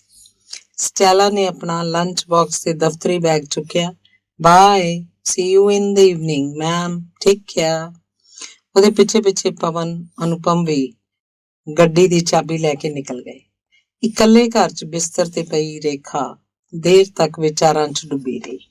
ਫਿਰ ਇੱਛਾ ਹੋਈ ਕਿ ਰਾਕੇਸ਼ ਨਾਲ ਗੱਲ ਕਰੇ, ਪਰ STD ਕੋਡ ਡਾਇਲ ਕਰਨ ਤੇ ਉਧਰੋਂ ਆਵਾਜ਼ ਆਈ, ਇਹ ਸੁਵਿਧਾ तुम्हारे फोन पर नहीं है। ਫੋਨ ਦੀ STD ਸੁਵਿਧਾ ਤੋਂ ਇਲੈਕਟ੍ਰੋਨਿਕ ਤਾਲਾ ਸੀ। ਇੱਕ ਵਾਰ ਫਿਰ ਰੇਖਾ ਨੂੰ ਲੱਗਿਆ ਇਸ ਘਰ ਤੇ ਸਟੈਲਾ ਦਾ ਕੰਟਰੋਲ ਬਹੁਤ ਡੂੰਘਾ ਹੈ। ਰੇਖਾ ਦੇ 3 ਦਿਨ ਰਹਿਣ ਤੇ ਸਟੈਲਾ ਸਵੇਰੇ ਸ਼ਾਮ ਕੋਈ ਨਾ ਕੋਈ ਉਪਹਾਰ ਉਹਦੇ ਲਈ ਲੈ ਕੇ ਆਉਂਦੀ। ਇੱਕ ਸ਼ਾਮ ਉਹਦੇ ਲਈ ਸ਼ੀਸ਼ੇ ਦੀ ਕਢਾਈ ਦੀ ਸ਼ਾਨਦਾਰ ਚਾਦਰ ਲੈ ਕੇ ਆਈ। ਪਵਨ ਨੇ ਕਿਹਾ, ਜਿਵੇਂ ਪੀਰ ਸ਼ਾਹ ਤੇ ਚਾਦਰ ਚੜਾਉਂਦੇ ਨੇ, ਉਵੇਂ ਅਸੀਂ ਤੁਹਾਨੂੰ ਮਨਾਉਣ ਲਈ ਚਾਦਰ ਚੜਾ ਰਹੇ ਹਾਂ ਮਾਂ। ਪੀਰ ਔਲੀਆ ਦੀ ਮਜ਼ਾਰ ਤੇ ਚਾਦਰ ਚੜਾਉਂਦੇ ਨੇ, ਮੈਨੂੰ ਕੀ ਮੁਰਦਾ ਸਮਝ ਰਹੇ ਹੋ? ਨਹੀਂ ਮਾਂ, ਮੁਰਦਾ ਤਾਂ ਉਹਨਾਂ ਨੂੰ ਵੀ ਨਹੀਂ ਮੰਨਿਆ ਜਾਂਦਾ। ਤੁਸੀਂ ਹਰ ਚੰਗੀ ਗੱਲ ਦੇ ਬੁਰੇ ਅਰਥ ਕਿੱਥੋਂ ਭਾਲ ਲੈਂਦੇ ਹੋ? ਪਰ ਤੂੰ ਆਪ ਸੋਚ, ਕਿਤੇ ਕੱਚ ਦੀ ਚਾਦਰ ਬਿਸਤਰੇ ਤੇ ਵਿਛਾਈ ਜਾਂਦੀ ਹੈ, ਕੱਚ ਪਿੱਠ 'ਚ ਨਹੀਂ ਚੁਭੇਗਾ? ਸਟੈਲਾ ਨੇ ਉਹਨਾਂ ਦੋਹਾਂ ਦੀ ਗੱਲਬਾਤ ਸੁਣੀ। ਉਹਨੇ ਪਵਨ ਦੀ ਪਿੱਠ ਤੇ ਹੱਥ ਮਾਰਿਆ। ਆਈ ਗॉट ਇਟ। ਮੈਂ ਮੈਨੂੰ ਵਾਲ ਹੈਂਗਿੰਗ ਦੀ ਤਰ੍ਹਾਂ ਕੰਧ ਤੇ ਲਟਕਾ ਲਏਗੀ। ਪੂਰੀ ਕੰਧ ਕਵਰ ਹੋ ਜਾਏਗੀ। ਪਵਨ ਨੇ ਮਾਣ ਨਾਲ ਉਸ ਵੱਲ ਦੇਖਿਆ। ਤੂੰ ਜੀਨੀਅਸ ਹੈ ਸਿਲੀ। ਚਾਦਰ ਪਲਾਸਟਿਕ ਬੈਗ 'ਚ ਪਾ ਕੇ ਰੇਖਾ ਨੇ ਸੂਟਕੇਸ ਦੇ ਉੱਪਰ ਰੱਖ ਦਿੱਤੀ। ਰੇਖਾ ਨੂੰ ਰਾਤ ਨੂੰ ਇਹ ਸੁਪਨਾ ਬਾਰ-ਬਾਰ ਆਉਂਦਾ ਰਿਹਾ ਕਿ ਉਹਨੇ ਬਿਸਤਰ ਤੇ ਸ਼ੀਸ਼ਿਆਂ ਵਾਲੀ ਚਾਦਰ ਵਿਛਾ ਲਈ। ਜਿਸ ਪਾਸੇ ਉਹ ਪੈਂਦੀ, ਉਹਦੇ ਸਰੀਰ 'ਚ ਸ਼ੀਸ਼ੇ ਚੁੱਭਣ ਲੱਗ ਪੈਂਦੇ। ਉਹਨੇ ਸਵੇਰੇ ਪਵਨ ਨਾਲ ਗੱਲ ਕੀਤੀ ਕਿ ਉਹ ਚਾਦਰ ਨਹੀਂ ਲੈ ਕੇ ਜਾਏਗੀ। ਪਵਨ ਉਖੜ ਗਿਆ। ਤੁਹਾਨੂੰ ਪਤਾ ਹੈ, ਸਾਡੇ 3000 ਰੁਪਏ ਇਸ ਗਿਫਟ ਤੇ ਖਰਚ ਹੋਏ ਨੇ। ਇੰਨੀ ਕੀਮਤੀ ਚੀਜ਼ ਦੀ ਕੋਈ ਕਦਰ ਨਹੀਂ ਤੁਹਾਨੂੰ? ਰੇਖਾ ਨੂੰ ਲੱਗਿਆ ਜੇ ਇਸ ਵੇਲੇ ਉਹ 3000 ਨਾਲ ਲਿਆਈ ਹੁੰਦੀ ਤਾਂ ਮੂੰਹ ਤੇ ਮਾਰਦੀ ਸਟੈਲਾ ਦੇ। ਪਰ ਉਹਨੇ ਕਿਹਾ, ਪੁੰਨੂ ਇਸ ਲੜਕੀ ਨੂੰ ਆਖੀ ਬਿੱਲ ਬਣਾ ਕੇ ਰੱਖ ਲਵੇ ਹਰ ਚੀਜ਼ ਦਾ, ਮੈਂ ਉੱਥੇ ਜਾ ਕੇ ਪੈਸੇ ਭਿਜਵਾ ਦੇਵਾਂਗੀ। ਤੁਸੀਂ ਕਦੇ ਸਮਝਣ ਦੀ ਕੋਸ਼ਿਸ਼ ਨਹੀਂ ਕਰੋਗੇ। ਉਹ ਜੋ ਵੀ ਕਰ ਰਹੀ ਹੈ ਮੇਰੀ ਮਰਜ਼ੀ ਨਾਲ, ਮੇਰੀ ਮਾਂ ਲਈ ਕਰ ਰਹੀ ਹੈ। ਹੁਣ ਦੇਖੋ, ਤੁਹਾਡੇ ਲਈ ਰਾਜਧਾਨੀ ਐਕਸਪ੍ਰੈਸ ਦਾ ਟਿਕਟ ਲੈ ਆਈ ਹੈ। ਇੱਥੋਂ ਅਹਿਮਦਾਬਾਦ ਉਹ ਆਪਣੀ ਅਸਟੀਮ 'ਚ ਆਪ ਤੁਹਾਨੂੰ ਲੈ ਕੇ ਜਾਏਗੀ।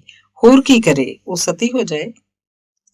ਸਤੀ ਤੇ ਸਵਿਤਰੀ ਦੇ ਗੁਣ ਤਾਂ ਉਸ 'ਚ ਦਿਖਦੇ ਨਹੀਂ। ਚੰਗੀ ਕੈਰੀਅਰਿਸਟ ਭਲੇ ਹੀ ਹੋਵੇ, ਉਹ ਵੀ ਜ਼ਰੂਰੀ ਹੈ, ਬਲਕਿ ਮਾਂ ਉਹ ਜ਼ਿਆਦਾ ਜ਼ਰੂਰੀ ਹੈ।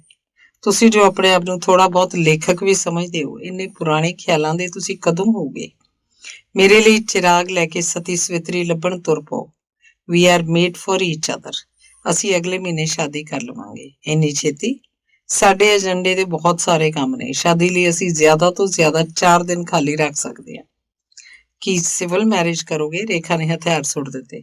ਸਵਾਮੀ ਜੀ ਤੋਂ ਪੁੱਛਣਾ ਪਏਗਾ। ਉਹਨਾਂ ਦਾ ਸ਼ਿਵਰ ਇਸ ਵਾਰ ਉਹਨਾਂ ਦੇ ਮੁੱਖ ਆਸ਼ਰਮ ਮਨਪੱਕਮ ਚ ਲੱਗੇਗਾ।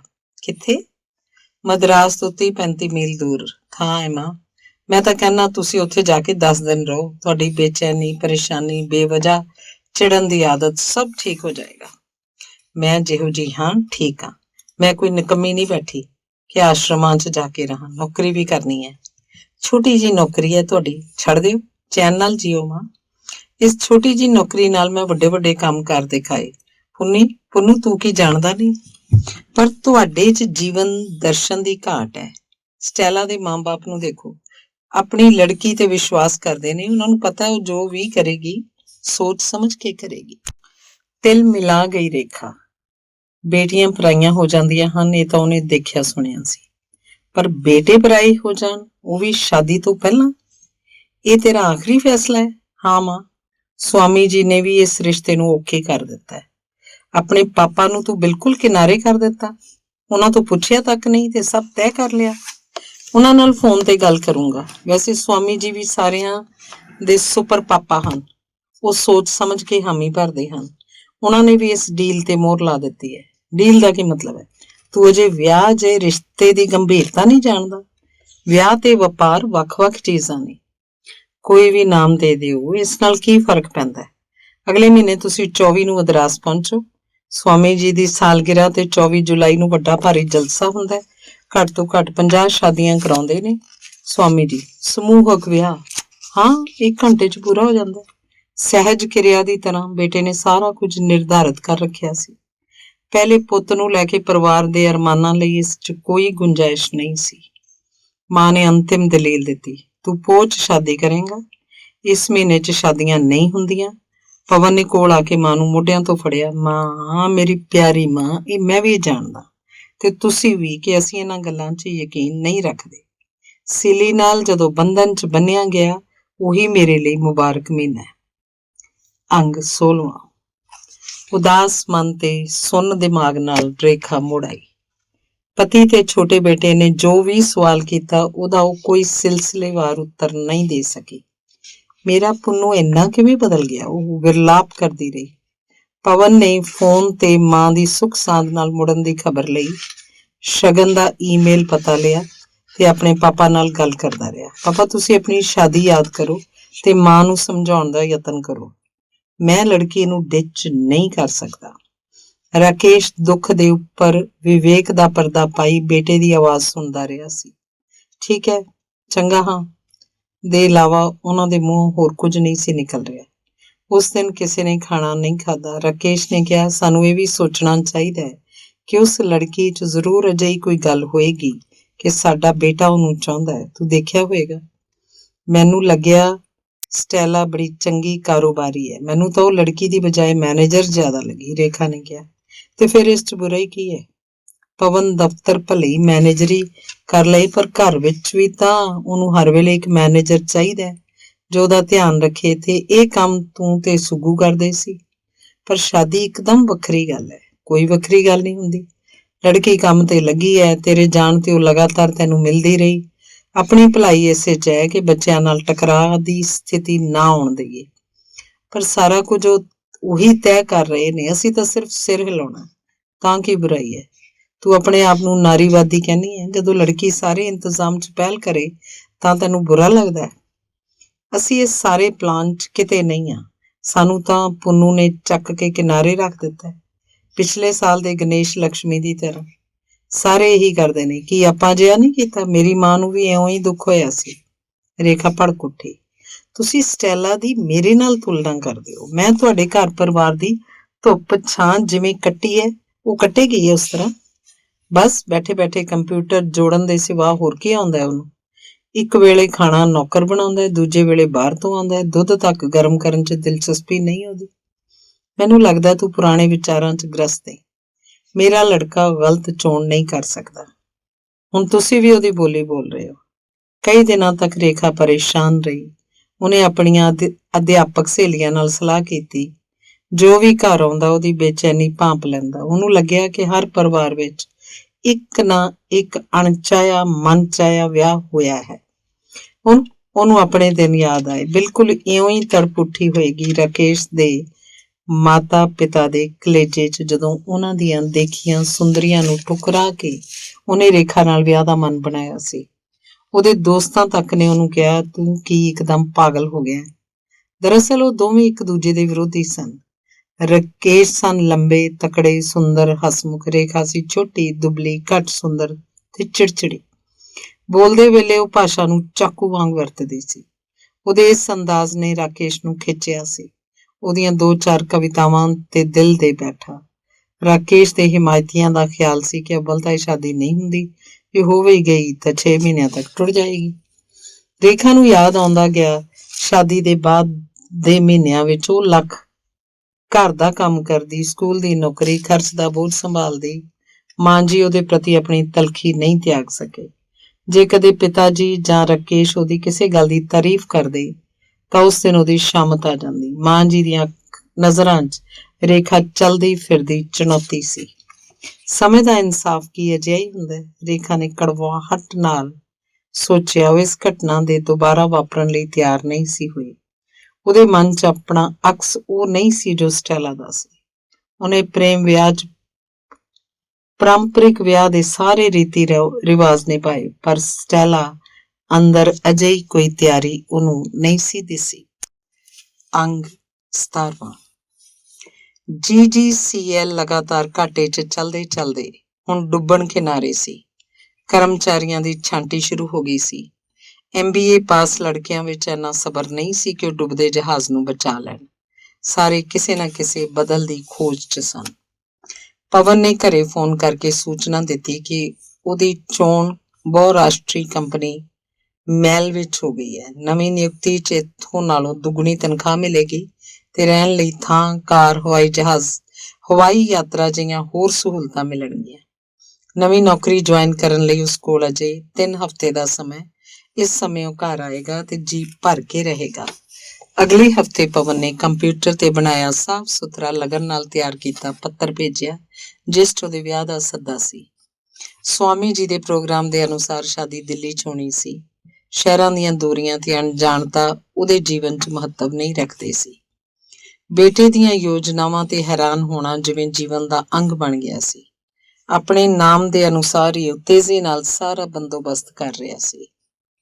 ਇਸ ਵਿਚਕਾਰ ਇੰਨਾ ਸਮਾਂ ਜ਼ਰੂਰ ਮਿਲ ਗਿਆ ਸੀ ਕਿ ਰੇਖਾ ਤੇ ਰਾਕੇਸ਼ ਆਪਣੇ ਸਬਰ ਤੇ ਅਸੰਤੋਸ਼ ਨੂੰ ਸੰਤੁਲਨ ਦਾ ਰੂਪ ਦੇ ਸਕਣ। ਜਦੋਂ ਦਿੱਲੀ 'ਚ ਰਾਮਾ ਕ੍ਰਿਸ਼ਨਾਪੁਰਮ ਵਿੱਚ ਸਰਲ ਮਾਰਗ ਦੇ ਸ਼ਿਵਰ ਵਿੱਚ ਉਹਨਾਂ ਨੇ 10,000 ਦਰਸ਼ਕਾਂ ਦੀ ਭੀੜ ਵਿੱਚ ਸਮੂਹਕ ਵਿਆਹ ਦਾ ਦ੍ਰਿਸ਼ ਦੇਖਿਆ ਤਾਂ ਉਹਨਾਂ ਮਹਿਸੂਸ ਕੀਤਾ ਕਿ ਇਸ ਆਯੋਜਨ ਵਿੱਚ ਪਾਰੰਪਰਿਕ ਵਿਆਹ ਸੰਸਕਾਰ ਨਾਲੋਂ ਕਿਤੇ ਜ਼ਿਆਦਾ ਮਾਣ ਤੇ ਭਰੋਸੇਯੋਗਤਾ ਹੈ।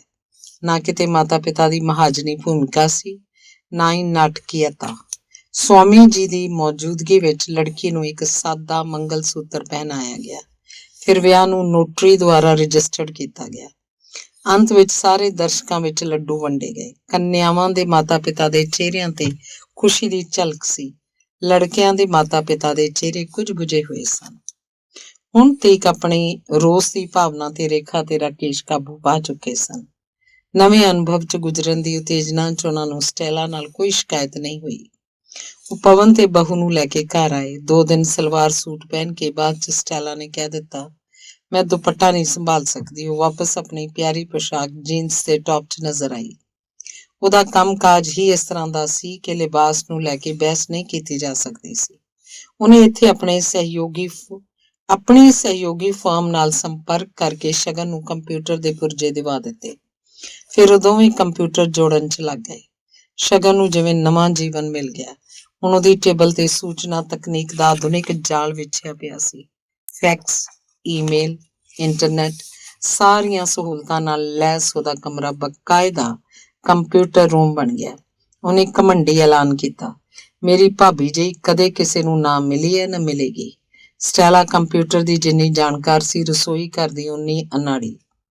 ਲਗਾਤਾਰ ਘਰ ਤੋਂ ਬਾਹਰ ਹੋਸਟਲਾਂ 'ਚ ਰਹਿਣ ਕਰਕੇ ਉਹਦੇ ਜ਼ਿਹਨ 'ਚ ਖਾਣੇ ਦਾ ਕੋਈ ਖਾਸ ਤਸੱਵਰ ਵੀ ਨਹੀਂ ਸੀ। ਉਹ ਅੰਡਾ, ਆਲੂ, ਚੌਲ ਉਬਾਲਣਾ ਜਾਣਦੀ ਸੀ ਜਾਂ ਫਿਰ ਮੈਗੀ।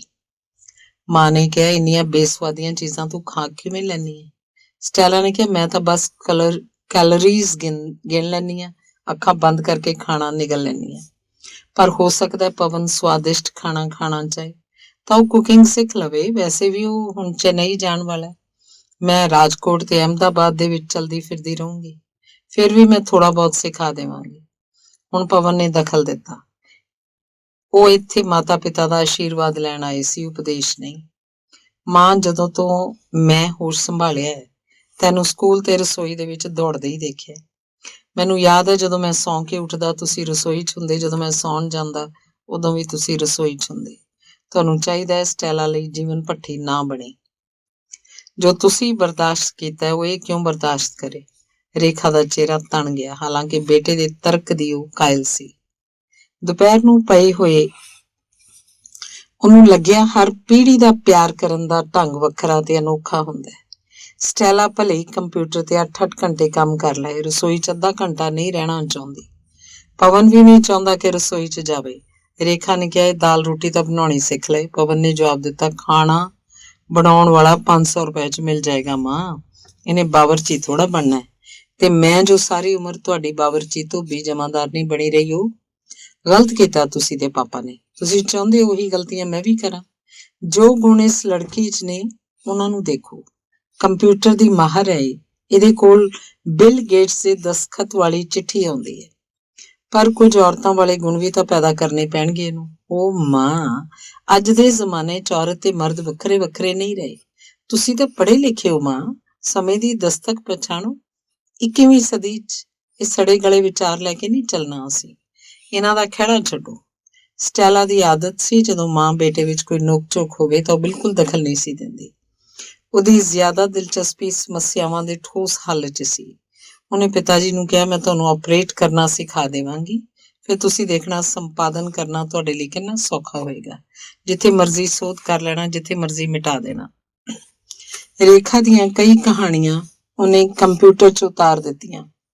ਫਿਰ ਦੱਸਿਆ, ਮੈਮ ਇਸ ਇੱਕ CD 'ਚ ਤੁਹਾਡੀਆਂ 100 ਕਹਾਣੀਆਂ ਆ ਸਕਦੀਆਂ ਨੇ। ਬਸ ਇੱਕ ਡਿਸਕ ਸੰਭਾਲ ਲਓ, ਤੁਹਾਡਾ ਸਾਰਾ ਸਾਹਿਤ ਇਸ ਵਿੱਚ ਹੈ। ਹੈਰਾਨ ਰਹਿ ਗਏ ਉਹ ਦੋਨੋਂ। ਰੇਖਾ ਨੇ ਕਿਹਾ, ਹੁਣ ਤੂੰ ਸਾਡੀ ਹੋ ਗਈ ਹੈ, ਮੈਮ ਨਾ ਬੋਲਿਆ ਕਰ। ਓਕੇ ਮॉम ਸੇ, ਸਟੈਲਾ ਹੱਸ ਪਈ। ਅੰਗ 18ਵਾਂ। ਬੱਚਿਆਂ ਦੇ ਮੁੜ ਜਾਣ 'ਚ ਬਹੁਤ ਥੋੜੇ ਦਿਨ ਬਚੇ ਸਨ। ਰਾਕੇਸ਼ ਇਸ ਗੱਲ ਨੂੰ ਲੈ ਕੇ ਪਰੇਸ਼ਾਨ ਸਨ ਕਿ ਸ਼ਾਦੀ ਦੇ ਛੇਤੀ ਬਾਅਦ ਪਵਨ ਤੇ ਸਟੈਲਾ ਇਕੱਠੇ ਨਹੀਂ ਰਹਿਣਗੇ, ਬਲਕਿ ਇੱਕ ਦੂਜੇ ਤੋਂ 30,000 ਮੀਲ ਦੇ ਫਾਸਲੇ ਤੇ ਹੋਣਗੇ। ਉਹਨਾਂ ਨੇ ਦੋਹਾਂ ਨੂੰ ਸਮਝਾਉਣ ਦੀ ਕੋਸ਼ਿਸ਼ ਕੀਤੀ। ਪਵਨ ਨੇ ਕਿਹਾ, ਮੈਂ ਤਾਂ ਵਚਨ ਦੇ ਚੁੱਕਾ ਮੈਲ ਨੂੰ, ਮੇਰਾ ਚੇਨਈ ਜਾਣਾ ਤੈਅ ਹੈ। ਤੇ ਜੋ ਵਚਨ ਜੀਵਨ ਸਾਥੀ ਨੂੰ ਦਿੱਤਾ ਉਹ? ਪਵਨ ਹੱਸ ਪਿਆ। ਪਾਪਾ, ਡਾਇਲਾਗ ਮਾਰਨ 'ਚ ਤੁਹਾਡਾ ਵੀ ਜਵਾਬ ਨਹੀਂ। ਸਾਡੀ ਸ਼ਾਦੀ 'ਚ ਕੋਈ ਬਹੁਤ ਭਾਰੀ ਵਚਨਾਂ ਦੀ ਅਦਲਾ ਬਦਲੀ ਨਹੀਂ ਹੋਈ। ਬਹੂ ਇਕੱਲੀ ਅਣਜਾਣੇ ਸ਼ਹਿਰ 'ਚ ਰਹੇਗੀ। ਅੱਜ ਕੱਲ੍ਹ ਸਮਾਂ ਚੰਗਾ ਨਹੀਂ। ਸਮਾਂ ਤਾਂ ਕਦੇ ਵੀ ਚੰਗਾ ਨਹੀਂ ਸੀ ਪਾਪਾ, ਮੈਂ ਤਾਂ 25 ਸਾਲਾਂ ਤੋਂ ਦੇਖ ਰਿਹਾ। ਫਿਰ ਉਹ ਸ਼ਹਿਰ ਸਟੈਲਾ ਲਈ ਅਣਜਾਣ ਨਹੀਂ। ਇੱਕ ਹੋਰ ਗੱਲ, ਅਪਰਾਧ ਇੱਥੇ ਨਾਲੋਂ 1% ਵੀ ਨਹੀਂ। ਰਾਤਾਂ ਨੂੰ ਲੋਕ ਬਿਨਾਂ ਜੰਦਰਾ ਲਾਏ ਸਕੂਟਰ ਪਾਰਕ ਕਰ ਦਿੰਦੇ ਨੇ, ਚੋਰੀ ਨਹੀਂ ਹੁੰਦੀ। ਫਿਰ ਤੁਹਾਡੀ ਬਹੂ ਕਰਾਟੇ ਤਾਇਕਵਾਂਡੋ 'ਚ ਮਾਹਰ ਹੈ। ਪਰ ਫਿਰ ਵੀ ਸ਼ਾਦੀ ਬਾਅਦ ਤੇਰਾ ਫਰਜ਼ ਹੈ ਨਾਲ ਰਹਿਣ ਦਾ। ਪਾਪਾ, ਤੁਸੀਂ ਵੱਡੇ ਵੱਡੇ ਸ਼ਬਦਾਂ ਨਾਲ ਸਾਡਾ ਰਿਸ਼ਤਾ ਬੋਝਲ ਬਣਾ ਰਹੇ ਹੋ। ਮੈਂ ਆਪਣਾ ਕੈਰੀਅਰ, ਆਪਣੀ ਆਜ਼ਾਦੀ ਕਦੇ ਨਹੀਂ ਛੱਡਾਂਗਾ। ਸਟੈਲਾ ਚਾਹੇ ਤਾਂ ਆਪਣਾ ਬਿਜ਼ਨਸ ਚੇਨਈ ਲੈ ਚੱਲੇ। ਤੂੰ ਤਾਂ ਤਰੱਕੀ ਰਾਮ ਹੈ। ਮੈਂ ਚੇਨਈ ਪਹੁੰਚੂੰ ਤੇ ਤੂੰ ਸਿੰਗਾਪੁਰ ਚਲਾ ਜਾਏ ਫਿਰ? ਸਟੈਲਾ ਹੱਸ ਪਈ। ਪਤਾ ਲੱਗਿਆ ਪਵਨ ਤੇ ਸਿੰਗਾਪੁਰ ਜਾਂ ਤਾਈਵਾਨ ਜਾਣ ਦੀ ਵੀ ਗੱਲ ਚੱਲ ਰਹੀ ਸੀ। ਰੇਖਾ ਨੇ ਕਿਹਾ, ਇਹ ਬਾਰ-ਬਾਰ ਆਪਣੇ ਆਪ ਨੂੰ ਡਿਸਟਰਬ ਕਿਉਂ ਕਰਦਾ ਹੈ? ਚੰਗੀ ਭਲੀ ਕੱਟ ਰਹੀ ਹੈ ਸੌਰਾਸ਼ਟਰ 'ਚ, ਹੁਣ ਫੇਰ ਇੱਕ ਨਵੀਂ ਥਾਂ ਜਾ ਕੇ ਸੰਘਰਸ਼ ਕਰੋਗੇ। ਉਹੀ ਤਾਂ ਮਾਂ, ਮੰਜ਼ਿਲਾਂ ਲਈ ਸੰਘਰਸ਼ ਤਾਂ ਕਰਨਾ ਹੀ ਪੈਂਦਾ ਹੈ। ਮੇਰੀ ਲਾਈਨ 'ਚ ਚੱਲਦੇ ਰਹਿਣਾ ਹੀ ਤਰੱਕੀ ਹੈ। ਜੇ ਇੱਥੇ ਪਿਆ ਰਿਹਾ ਤਾਂ ਲੋਕ ਆਖਣਗੇ ਕੰਪਨੀ ਡੁੱਬ ਰਹੀ ਹੈ, ਇਹ ਪਾਗਲਾਂ ਵਾਂਗ ਉਸ 'ਚ ਫਸਿਆ ਪਿਆ।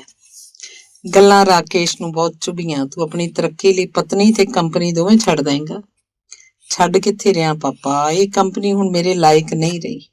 ਮੇਰੀ ਪ੍ਰਤਿਭਾ ਦੀ ਵਰਤੋਂ ਹੁਣ ਮੈਲ ਕਰੇਗੀ। ਰਹੀ ਸਟੈਲਾ, ਇਹ ਇੰਨੀ ਰੁੱਝੀ ਰਹਿੰਦੀ ਹੈ ਕਿ ਇੰਟਰਨੈਟ ਤੇ ਫੋਨ ਤੇ ਮੇਰੇ ਨਾਲ ਗੱਲ ਕਰਨ ਦੀ ਫੁਰਸਤ ਕੱਢ ਲਵੇ, ਇਹੀ ਬਹੁਤ ਹੈ। ਫਿਰ ਜੈਟ ਸਹਾਰਾ, ਇੰਡੀਅਨ 에ਅਰਲਾਈਨਸ ਦਾ ਬਿਜ਼ਨਸ ਤੁਸੀਂ ਚੱਲਣ ਦਿਓਗੇ ਕਿ ਨਹੀਂ? ਸਿਰਫ 7 ਘੰਟੇ ਦੀ ਉਡਾਨ ਨਾਲ ਅਸੀਂ ਲੋਕ ਮਿਲ ਸਕਦੇ ਹਾਂ।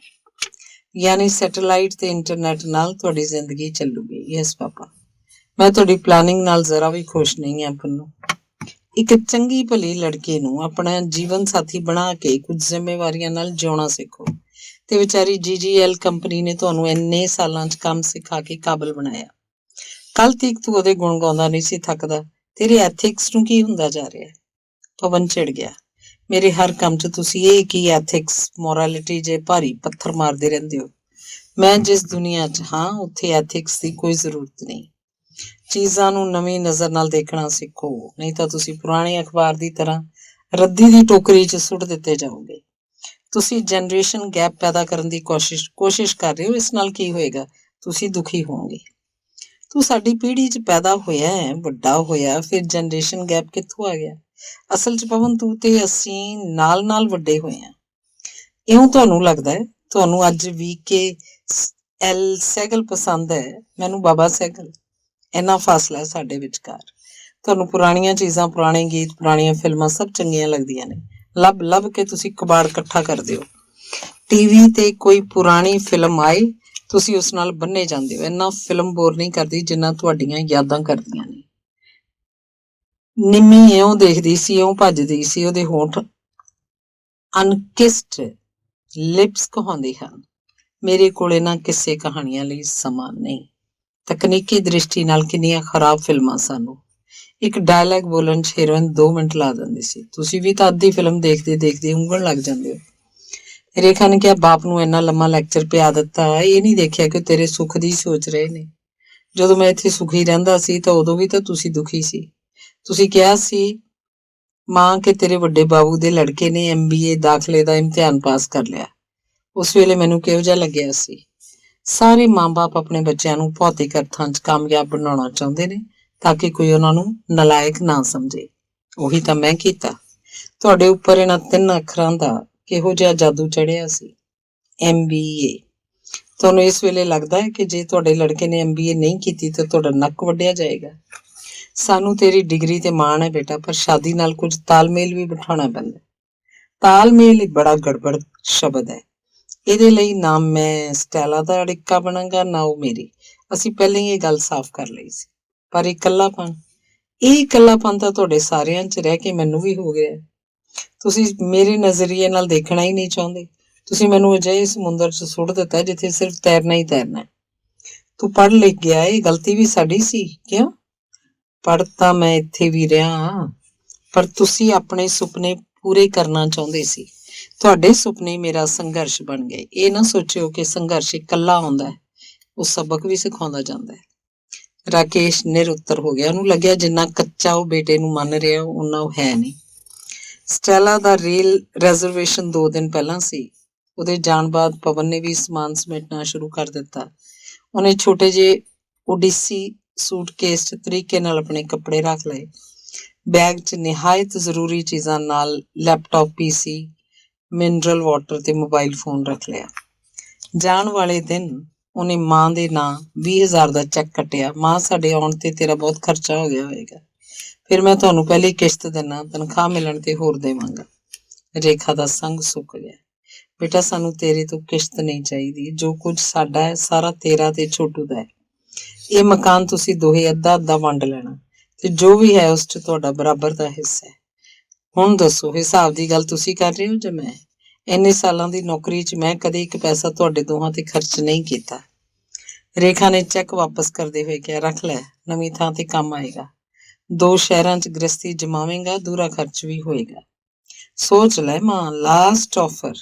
ਫੇਰ ਨਾ ਕਹਿਣਾ ਪਵਨ ਨੇ ਘਰ ਦੇ ਸਿਰ ਤੇ ਕਰਜ਼ ਚਾੜ ਦਿੱਤਾ। ਅੰਗ 19ਵਾਂ। ਬੱਚਿਆਂ ਦੇ ਜਾਣ ਬਾਅਦ ਘਰ ਇੱਕ ਵਾਰ ਫੇਰ ਭਾਂ ਕਰਨ ਲੱਗਾ। ਸ਼ਗਨ ਨੇ ਸੌਫਟਵੇਅਰ ਦੀ ਪ੍ਰਵੇਸ਼ ਪ੍ਰੀਖਿਆ ਪਾਸ ਕਰਕੇ ਦਿੱਲੀ 'ਚ 1.5 ਸਾਲ ਦੇ ਕੋਰਸ 'ਚ ਦਾਖਲਾ ਲੈ ਲਿਆ। ਰੇਖਾ ਤੇ ਰਾਕੇਸ਼ ਇੱਕ ਵਾਰ ਫੇਰ ਇਕੱਲੇ ਰਹਿ ਗਏ। ਇਕੱਲਤਾ ਨੇ ਨਾਲ ਸਭ ਤੋਂ ਜਾਨਲੇਵਾ ਹੁੰਦਾ ਹੈ ਉਦਾਸੀ ਤੇ ਹਾਰ ਦਾ ਅਹਿਸਾਸ। ਉਹ ਦੋਵੇਂ ਸਵੇਰ ਦੀ ਸੈਰ ਜਾਂਦੇ। ਇੰਜੀਨੀਅਰਿੰਗ ਕਾਲਜ ਦੇ ਗਰਾਊਂਡ ਦੀ ਸਾਫ਼ ਹਵਾ ਕੁਝ ਦੇਰ ਚਿੱਤ ਖੁਸ਼ ਕਰਦੀ ਤਾਂ ਕਲੋਨੀ ਦਾ ਕੋਈ ਨਾ ਕੋਈ ਜਾਣ ਪਛਾਣ ਵਾਲਾ ਮਿਲ ਜਾਂਦਾ। ਗੱਲ ਰਾਜ਼ੀ ਖੁਸ਼ੀ ਤੇ ਮੌਸਮ ਨਾਲ ਸ਼ੁਰੂ ਹੁੰਦੀ ਤੇ ਕਾਮਯਾਬ ਬੱਚਿਆਂ ਤੇ ਆ ਜਾਂਦੀ। ਕਾਲਜ ਦੀ ਰੇਲਿੰਗ ਤੇ ਗਠੀਏ ਨਾਲ ਜਕੜੇ ਪੈਰਾਂ ਨੂੰ ਥੋੜਾ ਜਿਹਾ ਆਰਾਮ ਦਿੰਦੇ ਸਿਨਾ ਸਾਹਿਬ ਦੱਸਦੇ, ਉਹਨਾਂ ਦਾ ਅਮਿਤ ਮੁੰਬਈ 'ਚ ਹੈ, ਉੱਥੇ ਹੀ ਉਹਨੇ ਕਿਸ਼ਤਾਂ 'ਚ ਫਲੈਟ ਖਰੀਦ ਲਿਆ। ਸੋਨੀ ਸਾਹਿਬ ਦੱਸਦੇ ਉਹਨਾਂ ਦਾ ਬੇਟਾ HCL ਵੱਲੋਂ ਨਿਊਯਾਰਕ ਚਲਾ ਗਿਆ। ਮਜੀਠੀਆ ਦਾ ਛੋਟਾ ਭਾਈ ਕੈਨੇਡਾ 'ਚ ਹਾਰਡਵੇਅਰ ਦੇ ਕੋਰਸ ਕਰਨ ਗਿਆ ਸੀ, ਉੱਥੇ ਹੀ ਵਸ ਗਿਆ। ਇਹ ਸਾਰੇ ਕਾਮਯਾਬ ਬੱਚਿਆਂ ਦੇ ਮਾਂ-ਬਾਪ ਹਨ। ਹਰ ਇੱਕ ਦੇ ਚਿਹਰੇ ਤੇ ਡਰ ਤੇ ਸ਼ੱਕ ਦੇ ਪਰਛਾਵੇਂ ਸਨ। ਬੱਚਿਆਂ ਦੀ ਸਫਲਤਾ ਇਹਨਾਂ ਦੇ ਜੀਵਨ 'ਚ ਸਨਾਟਾ ਲਿਆ ਰਹੀ ਸੀ। ਇੰਨੀ ਦੂਰ ਚਲਾ ਗਿਆ ਬੇਟਾ, ਪਤਾ ਨਹੀਂ ਸਾਡੇ ਕਿਰਿਆ ਕਰਮ ਤੇ ਵੀ ਪਹੁੰਚੇਗਾ ਜਾਂ ਨਹੀਂ, ਸੋਨੀ ਸਾਹਿਬ ਕਹਿ ਕੇ ਚੁੱਪ ਹੋ ਜਾਂਦੇ। ਰੇਖਾ ਤੇ ਰਾਕੇਸ਼ ਇਹਨਾਂ ਸਾਰਿਆਂ ਤੋਂ ਵੱਖਰਿਆਂ ਘੁੰਮਦੇ ਰਹਿੰਦੇ। ਉਹਨਾਂ ਨੂੰ ਲੱਗਦਾ ਜੋ ਬੇਚੈਨੀ ਉਹ ਰਾਤ ਭਰ ਕੱਟਦੇ ਨੇ, ਉਸੇ ਨੂੰ ਸਵੇਰੇ ਸਵੇਰੇ ਸ਼ਬਦਾਂ ਦਾ ਜਾਮਾ ਪਹਿਨਾਉਣਾ ਇੰਨਾ ਜ਼ਰੂਰੀ ਤਾਂ ਨਹੀਂ। ਇਉਂ ਦਿਨ ਭਰ ਗੱਲ ਗੱਲ ਤੇ ਛੋਟੂ ਤੇ ਪਵਨ ਦਾ ਧਿਆਨ ਆਉਂਦਾ ਰਹਿੰਦਾ। ਘਰ 'ਚ ਪਾਈਆ ਸਬਜ਼ੀ ਵੀ ਨਾ ਲੱਗਦੀ। ਮਾਂ ਕਹਿੰਦੀ, ਲੈ ਛੋਟੂ ਦੇ ਨਾਮ ਦੀ ਬੱਚੀ ਹੈ, ਪਤਾ ਨਹੀਂ ਕੀ ਖਾਧਾ ਹੋਏਗਾ ਉਹਨੇ। ਰਾਕੇਸ਼ ਨੂੰ ਪਵਨ ਦਾ ਧਿਆਨ ਆ ਜਾਂਦਾ। ਉਹਦੀ ਜੌਬ 'ਚ ਦੌਰੇ ਹੀ ਦੌਰੇ ਨੇ, ਐਡਾ ਵੱਡਾ ਏਰੀਆ ਉਹਨੂੰ ਦੇ ਦਿੱਤਾ, ਕੀ ਖਾਂਦਾ ਹੋਏਗਾ। ਉੱਥੇ ਸਿਰਫ ਚੌਲ ਹੀ ਚੌਲ ਮਿਲਦੇ ਨੇ। ਮੇਰੀ ਤਰ੍ਹਾਂ ਉਹਨੂੰ ਵੀ ਚੌਲ ਬਿਲਕੁਲ ਪਸੰਦ ਨਹੀਂ। ਦੋਵਾਂ ਦੇ ਕੰਨ ਫੋਨ ਤੇ ਲੱਗੇ ਰਹਿੰਦੇ। ਫੋਨ ਹੁਣ ਉਹਨਾਂ ਲਈ ਕੰਨਾਂ 'ਚ ਰੱਖਿਆ ਇੱਕ ਯੰਤਰ ਨਹੀਂ, ਗੱਲਬਾਤ ਕਰਨ ਵਾਲਾ ਸੀ। ਪਵਨ ਜਦੋਂ ਆਪਣੇ ਸ਼ਹਿਰ 'ਚ ਹੁੰਦਾ ਫੋਨ ਕਰ ਲੈਂਦਾ। ਜੇ 4-5 ਦਿਨ ਉਹਦਾ ਫੋਨ ਨਾ ਹੁੰਦਾ ਤਾਂ ਇਹ ਉਹਦਾ ਨੰਬਰ ਮਿਲਾਉਂਦੇ। ਉਸ ਸਮੇਂ ਉਹਨਾਂ ਨੂੰ ਛੋਟੇ ਦੀ ਯਾਦ ਆ ਜਾਂਦੀ। ਫੋਨ ਮਿਲਾਉਣਾ, ਉਠਾਉਣਾ, STD ਦਾ ਇਲੈਕਟ੍ਰੋਨਿਕ ਤਾਲਾ ਖੋਲਣ ਲਾਉਣ ਦਾ ਕੰਮ ਛੋਟੇ ਹੀ ਕਰਦਾ ਸੀ। ਹੁਣ ਉਹ ਫੋਨ ਮਿਲਾਉਣ ਤੇ ਡਰਦੇ, ਸਹੀ ਨੰਬਰ ਦਬਾਉਣ ਤੇ ਵੀ ਉਹਨਾਂ ਨੂੰ ਲੱਗਦਾ ਨੰਬਰ ਗਲਤ ਲੱਗ ਗਿਆ।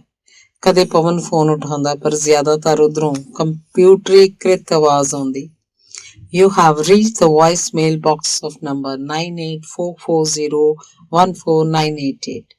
ਰੇਖਾ ਨੂੰ ਵਾਇਸ ਮੇਲ ਦੀ ਆਵਾਜ਼ ਬੜੀ ਭੈੜੀ ਲੱਗਦੀ। ਉਹ ਅਕਸਰ ਪਵਨ ਨੂੰ ਕਹਿੰਦੀ, ਤੂੰ ਆਪ ਤਾਂ ਬਾਹਰ ਚਲਾ ਜਾਣਾ, ਇਸ ਚੁੜੈਲ ਨੂੰ ਲਾ ਜਾਣਾ।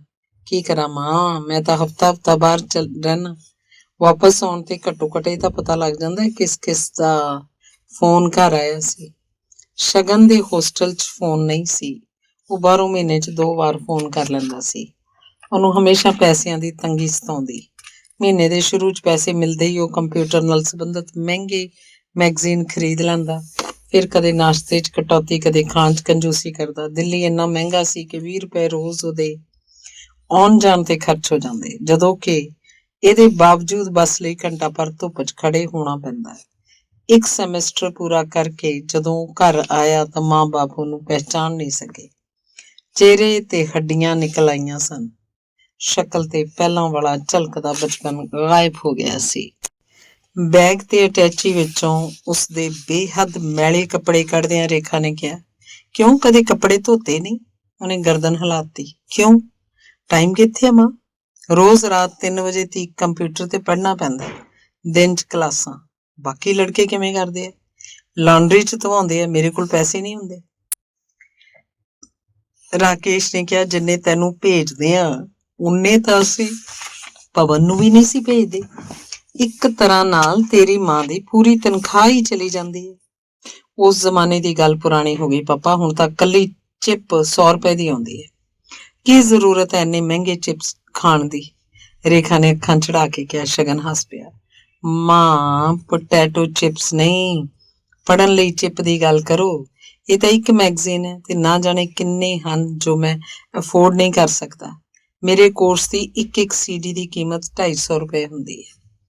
ਨਾਸ਼ਤੇ ਬਾਅਦ ਉਹ ਬਿਨਾਂ ਨਹਾਏ ਸੌਂ ਗਿਆ। ਉਹਦੀ ਮੈਲੀ ਜੀਨਸ ਰਗੜਦੇ ਹੋਏ ਮਾਂ ਸੋਚਦੀ ਰਹੀ, ਇਹਦੇ ਕੱਪੜਿਆਂ 'ਚੋਂ ਇਹਦੇ ਸੰਘਰਸ਼ ਦਾ ਪਤਾ ਲੱਗਦਾ ਹੈ।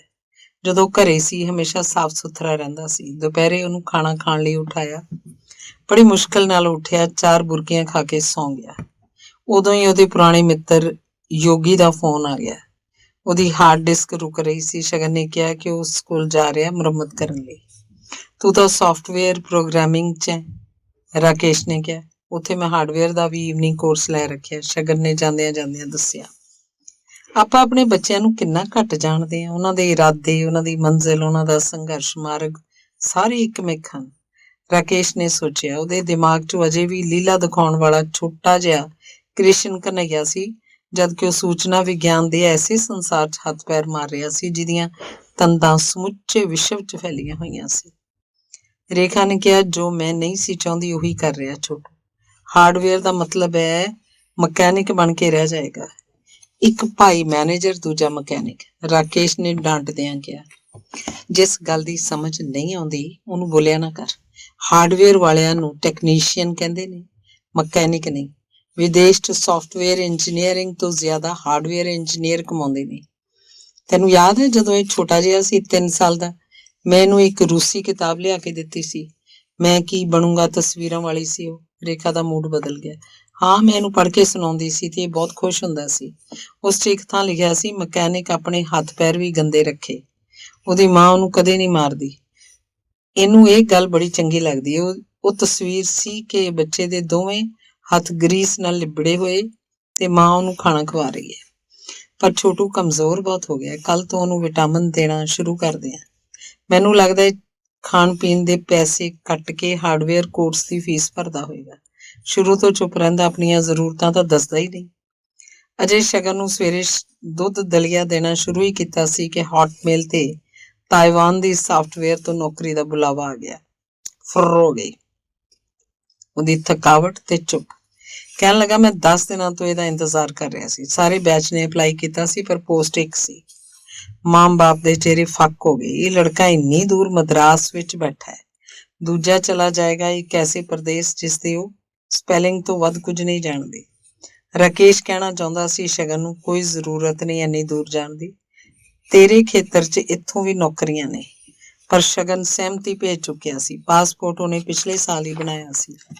ਉਹ ਕਹਿ ਰਿਹਾ ਸੀ, ਪਾਪਾ ਬਸ ਹਵਾਈ ਟਿਕਟ ਤੇ 5000 ਦਾ ਇੰਤਜ਼ਾਮ ਤੁਸੀਂ ਕਰ ਦੇਣਾ, ਬਾਕੀ ਮੈਂ ਮੈਨੇਜ ਕਰ ਲਵਾਂਗਾ। ਤੁਹਾਡਾ ਖਰਚ ਮੈਂ ਪਹਿਲੀ ਤਨਖਾਹ 'ਚੋਂ ਚੁਕਾ ਦਿਆਂਗਾ। ਰੇਖਾ ਨੂੰ ਲੱਗਿਆ ਸ਼ਗਨ 'ਚੋਂ ਪਵਨ ਦਾ ਚਿਹਰਾ ਝਾਕ ਰਿਹਾ। ਉਹੀ ਮਹਾਜਨੀ ਪ੍ਰਸਤਾਵ ਤੇ ਪ੍ਰਸੰਗ। ਉਹਨੂੰ ਇਹ ਵੀ ਲੱਗਿਆ ਕਿ ਜਵਾਨ ਬੇਟੇ ਨੇ ਇੱਕ ਮਿੰਟ ਵੀ ਨਹੀਂ ਸੋਚਿਆ ਕਿ ਮਾਤਾ ਪਿਤਾ ਇੱਥੇ ਕਿਸ ਦੇ ਸਹਾਰੇ ਜਿੰਦੇ ਰਹਿਣਗੇ। ਅੰਗ 20ਵਾਂ। ਆਵਾਸੀ ਤੇ ਪ੍ਰਵਾਸੀ ਕੇਵਲ ਸੈਲਾਨੀ ਤੇ ਪੰਛੀ ਨਹੀਂ ਹੁੰਦੇ, ਬੱਚੇ ਵੀ ਹੁੰਦੇ ਆ।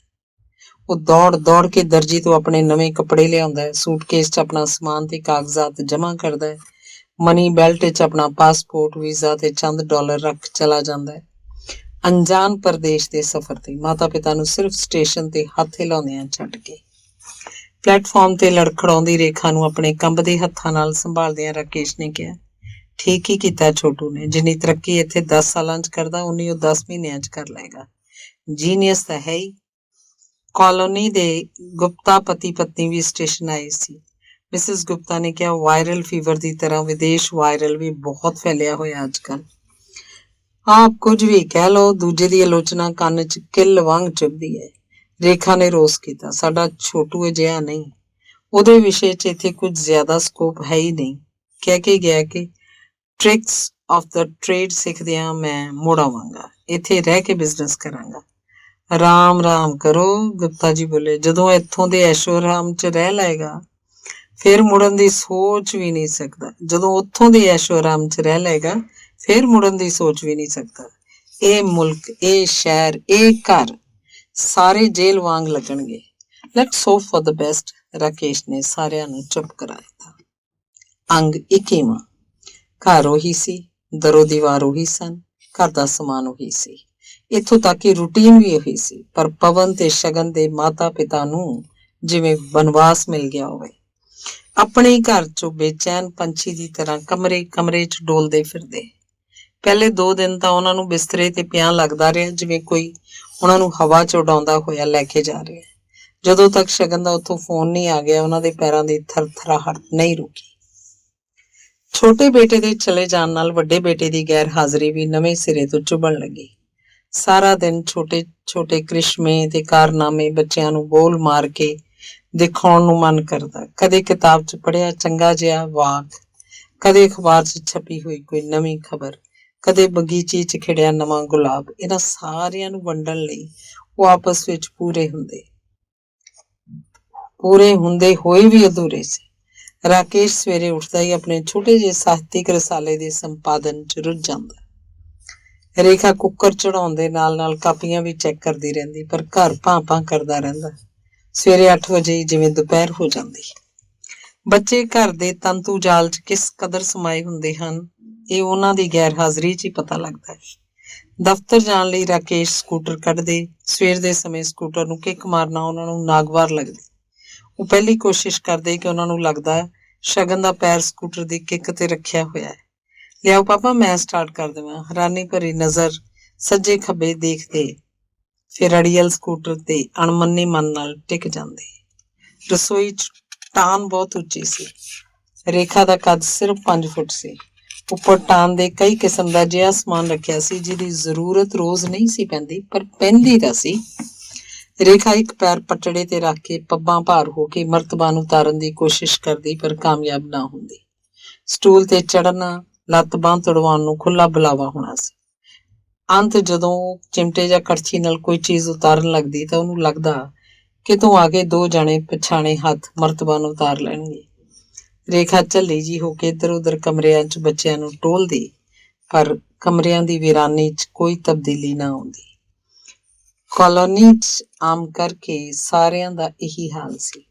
ਇਸ ਬੁੱਢਾ ਬੁੱਢੀ ਕਾਲੋਨੀ 'ਚ ਸਿਰਫ ਸਰਦੀਆਂ ਗਰਮੀਆਂ ਦੀਆਂ ਲੰਮੀਆਂ ਛੁੱਟੀਆਂ ਵਿੱਚ ਕੁਝ ਰੌਣਕ ਦਿਸਦੀ, ਜਦੋਂ ਪਰਿਵਾਰਾਂ ਦੇ ਪੋਤੇ ਪੋਤੀਆਂ ਅੰਦਰ ਬਾਹਰ ਦੌੜ ਕੇ ਖੇਡਦੇ ਦਿਖਾਈ ਦਿੰਦੇ।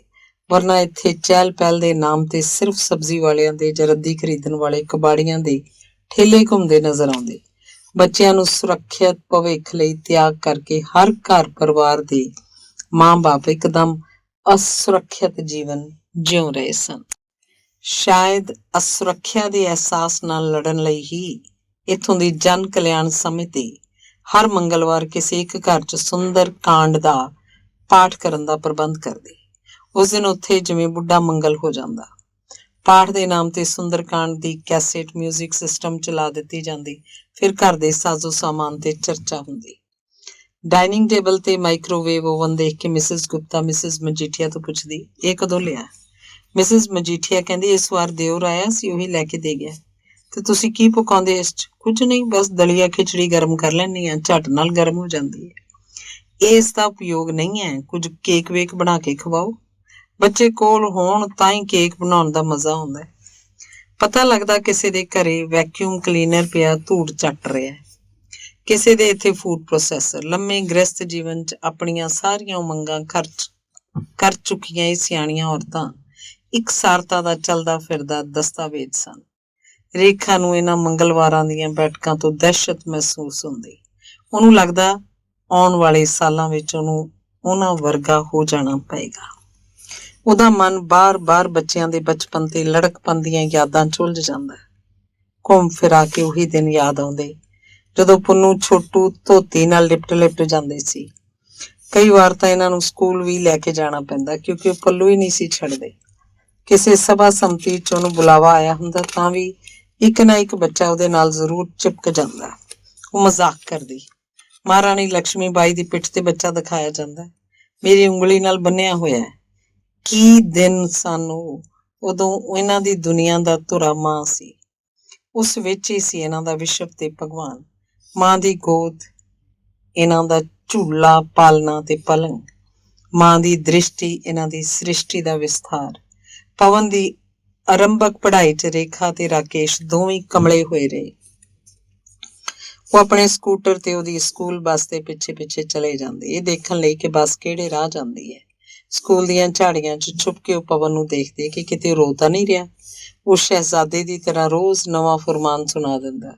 ਉਹ ਦੌੜ ਦੌੜ ਕੇ ਉਹਦੀ ਇੱਛਾ ਪੂਰੀ ਕਰਦੇ। ਇਮਤਿਹਾਨਾਂ ਦੇ ਦਿਨਾਂ 'ਚ ਉਹਦੀ ਨੀਂਦ ਸੌਂਦੇ ਜਾਗਦੇ। ਰੇਖਾ ਦੇ ਕਾਲਜੇ 'ਚ ਹੂਕ ਜੇ ਉੱਠਦੀ, ਕਿੰਨੀ ਛੇਤੀ ਗੁਜ਼ਰ ਗਏ ਉਹ ਦਿਨ। ਹੁਣ ਤਾਂ ਦਿਨ ਮਹੀਨਿਆਂ 'ਚ ਬਦਲ ਜਾਂਦੇ ਹਨ ਤੇ ਮਹੀਨੇ ਸਾਲਾਂ 'ਚ। ਉਹ ਆਪਣੇ ਬੱਚਿਆਂ ਨੂੰ ਭਰ ਨਜ਼ਰ ਦੇਖ ਵੀ ਨਹੀਂ ਸਕਦੀ। ਵੈਸੇ ਉਸੇ ਨੇ ਹੀ ਉਹਨਾਂ ਨੂੰ ਸਾਰੇ ਸਬਕ ਯਾਦ ਕਰਾਏ ਸੀ। ਇਸੇ ਪ੍ਰਕਿਰਿਆ 'ਚ ਬੱਚਿਆਂ ਦੇ ਅੰਦਰ ਤੇਜ਼ੀ ਬੁੱਧੀ ਵਿਕਸਿਤ ਹੋਈ, ਪ੍ਰਤਿਭਾ, ਉੱਦਮ ਤੇ ਵੱਡੇ ਬਣਨ ਦੇ ਗੁਣ ਆਏ। ਉਹੀ ਤਾਂ ਸਿਖਾਉਂਦੀ ਸੀ ਉਹਨਾਂ ਨੂੰ ਜੀਵਨ 'ਚ ਹਮੇਸ਼ਾ ਅੱਗੇ ਹੀ ਅੱਗੇ ਵਧੋ, ਕਦੇ ਪਿੱਛੇ ਮੁੜ ਕੇ ਨਾ ਦੇਖੋ। ਬੱਚਿਆਂ ਨੂੰ ਪ੍ਰੇਰਿਤ ਕਰਨ ਲਈ ਉਹ ਇੱਕ ਘਟਨਾ ਸੁਣਾਉਂਦੀ।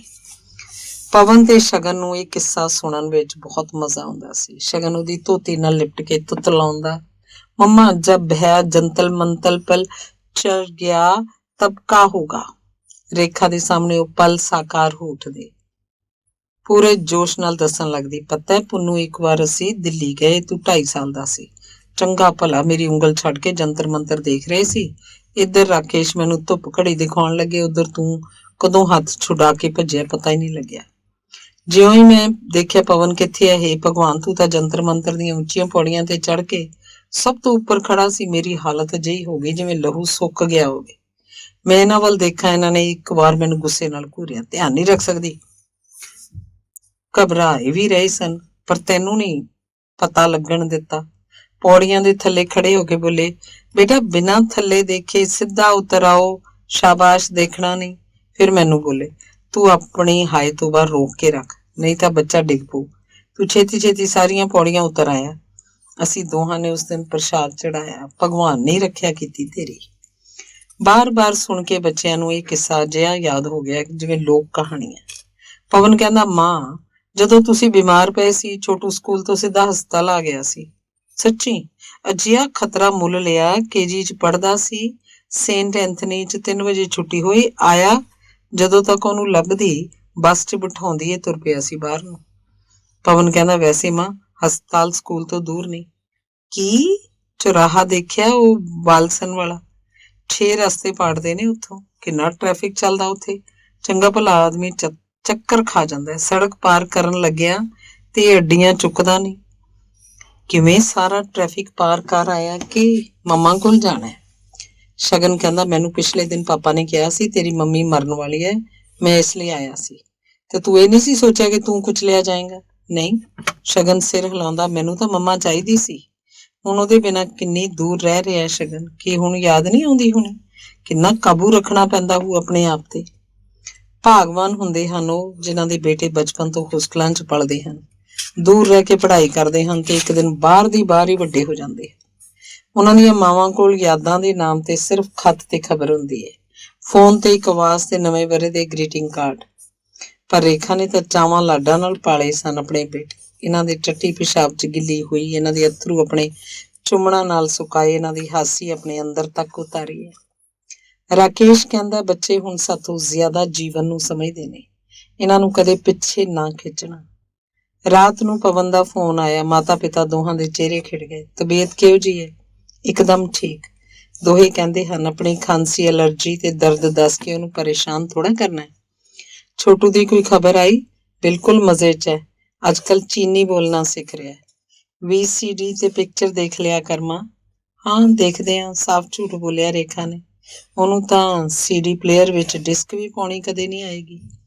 ਪਿਛਲੀ ਵਾਰ ਪਵਨ ਮਾਈਕ੍ਰੋਵੇਵ ਓਵਨ ਦਿਵਾ ਗਿਆ ਸੀ। ਫੋਨ ਤੇ ਪੁੱਛਿਆ, ਮਾਈਕ੍ਰੋਵੇਵ ਤੇ ਕੰਮ ਲੈਂਦੇ ਹੋ?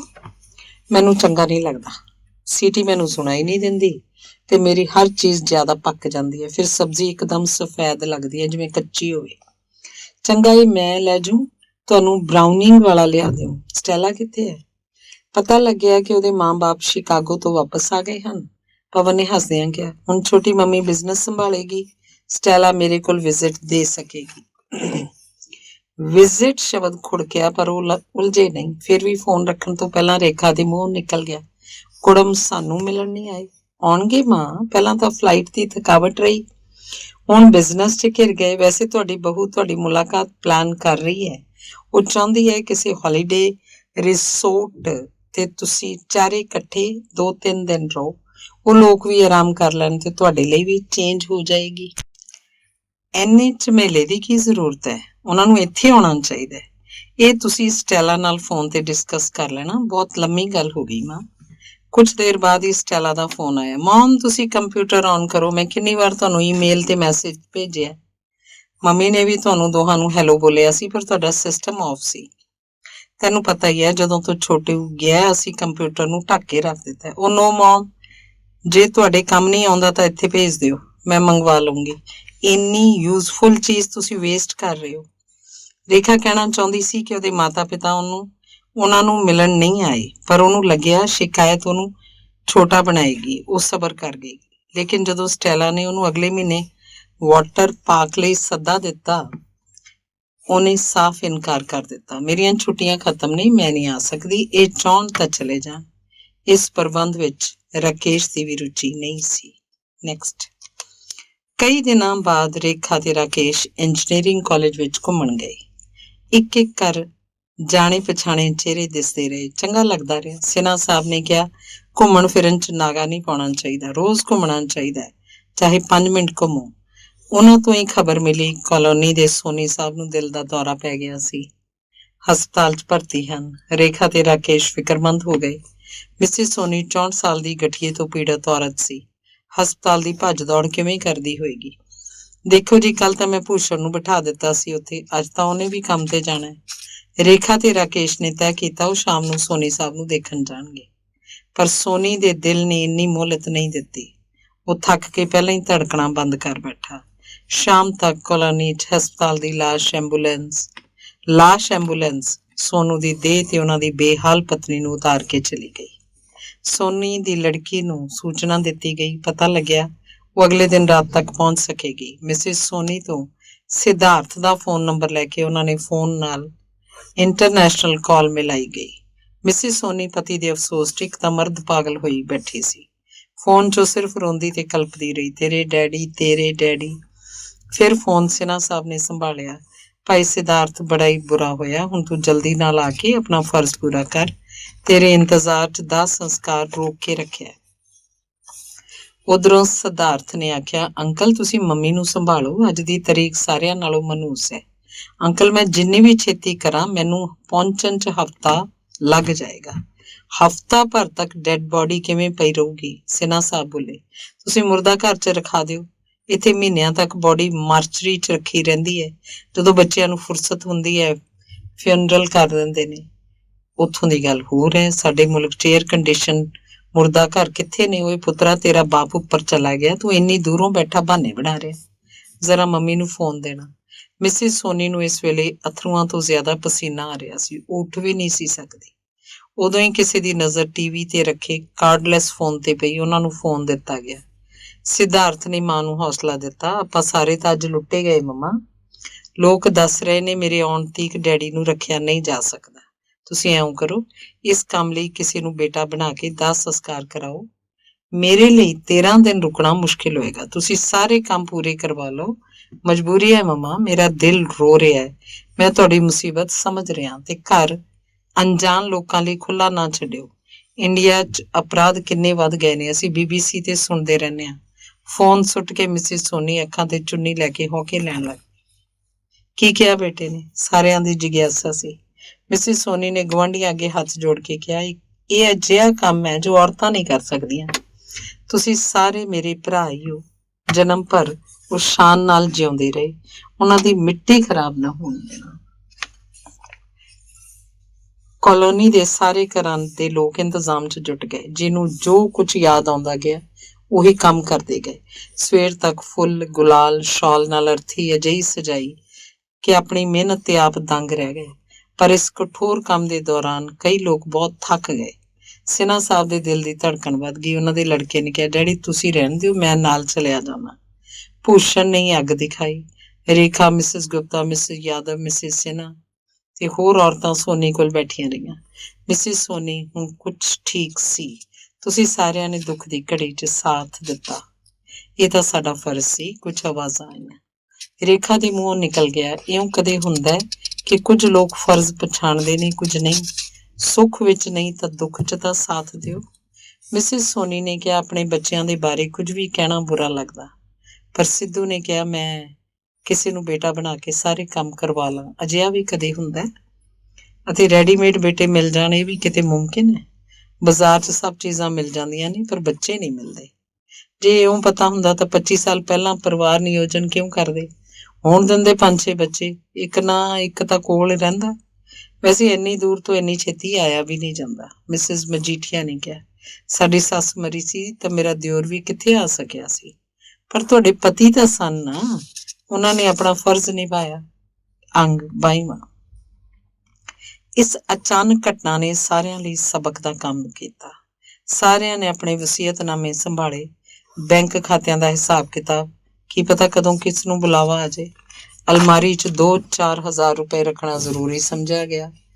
ਕਾਲੋਨੀ ਦੇ ਫੁਰਸਤ ਪਸੰਦ ਬਜ਼ੁਰਗਾਂ ਦੀ ਵਿਸ਼ੇਸ਼ਤਾ ਸੀ ਕਿ ਉਹ ਹਰ ਕੰਮ ਮਿਸ਼ਨ ਦੀ ਤਰ੍ਹਾਂ ਹੱਥ 'ਚ ਲੈਂਦੇ। ਜਿਵੇਂ ਕਦੇ ਉਹਨਾਂ ਨੇ ਆਪਣੇ ਦਫ਼ਤਰਾਂ 'ਚ ਫਾਈਲਾਂ ਨਿਪਟਾਈਆਂ ਹੋਣਗੀਆਂ, ਉਸੇ ਤਰ੍ਹਾਂ ਇੱਕ-ਇੱਕ ਕਰਕੇ ਆਪਣੀਆਂ ਜ਼ਿੰਮੇਵਾਰੀਆਂ ਨਿਪਟਾਉਣ 'ਚ ਲੱਗ ਗਏ।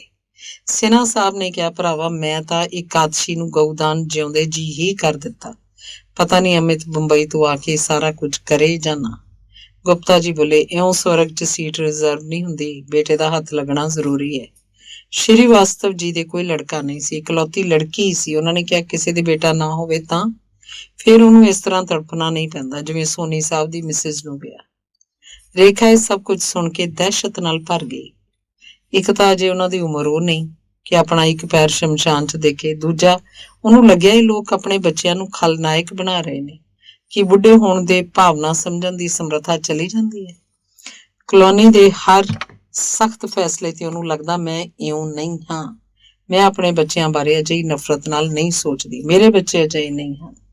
ਰਾਤ ਦਾ ਆਖਰੀ ਸਮਾਚਾਰ ਬੁਲੇਟਿਨ ਸੁਣ ਕੇ ਉਹ ਪਈ ਸੀ ਕਿ ਫੋਨ ਦੀ ਲੰਬੀ ਘੰਟੀ ਵੱਜੀ। ਘੰਟੀ ਦੇ ਨਾਲ ਦਿਲ ਦਾ ਤਾਰ ਵੀ ਵੱਜਿਆ। ਜ਼ਰੂਰ ਛੋਟੂ ਦਾ ਫੋਨ ਹੋਏਗਾ, 15 ਦਿਨ ਤੋਂ ਨਹੀਂ ਆਇਆ। ਫੋਨ ਤੇ ਵੱਡਾ ਮੁੰਡਾ ਪਵਨ ਬੋਲ ਰਿਹਾ ਸੀ, ਹੈਲੋ ਮਾਂ, ਕਿਵੇਂ ਹੋ? ਤੁਸੀਂ ਫੋਨ ਨਹੀਂ ਕੀਤਾ? ਕੀਤਾ ਸੀ ਪਰ ਮਸ਼ੀਨ ਬੋਲਣ ਤੋਂ ਪਹਿਲਾਂ ਕੱਟ ਦਿੱਤਾ, ਤੂੰ ਘਰੇ ਨਹੀਂ ਟਿਕਦਾ। ਉਹ ਮਾਂ, ਮੈਂ ਤਾਂ ਇੱਥੇ ਨਹੀਂ ਸੀ, ਢਾਕਾ ਚਲੇ ਗਿਆ ਸੀ। ਉੱਥੋਂ ਬੰਬਈ ਉਤਰਿਆ, ਸੋਚਿਆ ਸਟੈਲਾ ਨੂੰ ਵੀ ਦੇਖਦਾ ਜਾਵਾਂ। ਉਹ ਕੀ ਹੈ, ਉਹਦੀ ਸ਼ਕਲ ਵੀ ਭੁੱਲਦੀ ਜਾ ਰਹੀ ਸੀ।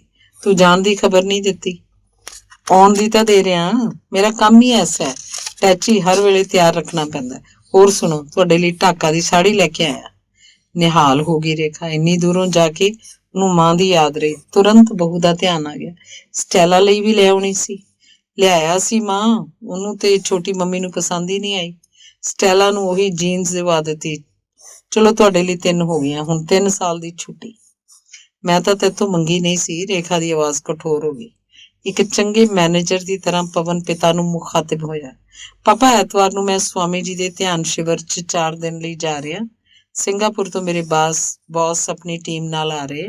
ਉਹ ਧਿਆਨ ਸ਼ਿਵਰ ਦੇਖਣਾ ਚਾਹੁੰਦੇ ਆ। ਤੁਸੀਂ ਵੀ ਮਨ ਪੱਕਾ ਕਰਕੇ ਆ ਜਾਓ, ਤੁਹਾਨੂੰ ਬਹੁਤ ਸ਼ਾਂਤੀ ਮਿਲੇਗੀ। ਤੁਸੀਂ ਆਪਣੇ ਅਖਬਾਰ ਦਾ ਇੱਕ ਵਿਸ਼ੇਸ਼ ਅੰਕ ਸਵਾਮੀ ਜੀ ਤੇ ਕੱਢ ਦੇਣਾ। ਇਸ਼ਤਿਹਾਰ ਖੂਬ ਮਿਲਣਗੇ। ਇੱਥੇ ਉਹਨਾਂ ਦੀ ਬਹੁਤ ਵੱਡੀ ਚੇਲਿਆਂ ਦੀ ਮੰਡਲੀ ਹੈ। ਰਾਕੇਸ਼ ਹਾਂ ਹੂੰ ਕਰਦੇ ਰਹੇ। ਉਹਨਾਂ ਲਈ ਥਾਂ ਦੀ ਦੂਰੀ, ਭਾਸ਼ਾ ਤੋਂ ਅਣਜਾਣ, ਛੁੱਟੀ ਦੀ ਦਿੱਕਤ, ਕਈ ਰੋੜੇ ਸੀ ਰਾਹ 'ਚ। ਉਹਨਾਂ ਨੂੰ ਇਸੇ ਵਿੱਚ ਤਸੱਲੀ ਸੀ ਕਿ ਪੁੰਨੂ ਉਹਨਾਂ ਨੂੰ ਬੁਲਾ ਰਿਹਾ। ਛੋਟੂ ਦੀ ਕੋਈ ਖਬਰ? ਹਾਂ ਪਾਪਾ, ਉਹਦਾ ਤਾਈਪੇ ਤੋਂ ਖੱਤ ਆਇਆ ਸੀ। ਜੌਬ ਉਹਦੀ ਠੀਕ ਚੱਲ ਰਹੀ ਹੈ, ਪਰ ਉਹਦੀ ਚਾਲ ਢਾਲ ਠੀਕ ਨਹੀਂ ਲੱਗਦੀ। ਉਹ ਉੱਥੋਂ ਦੀ ਲੋਕਲ ਪੋਲਿਟਿਕਸ 'ਚ ਹਿੱਸਾ ਲੈਣ ਲੱਗ ਪਿਆ ਹੈ। ਉਹ ਚੀਜ਼ ਘਾਤਕ ਹੋ ਸਕਦੀ ਹੈ। ਰਾਕੇਸ਼ ਘਬਰਾ ਗਿਆ। ਤੈਨੂੰ ਉਹਨੂੰ ਸਮਝਾਉਣਾ ਚਾਹੀਦਾ।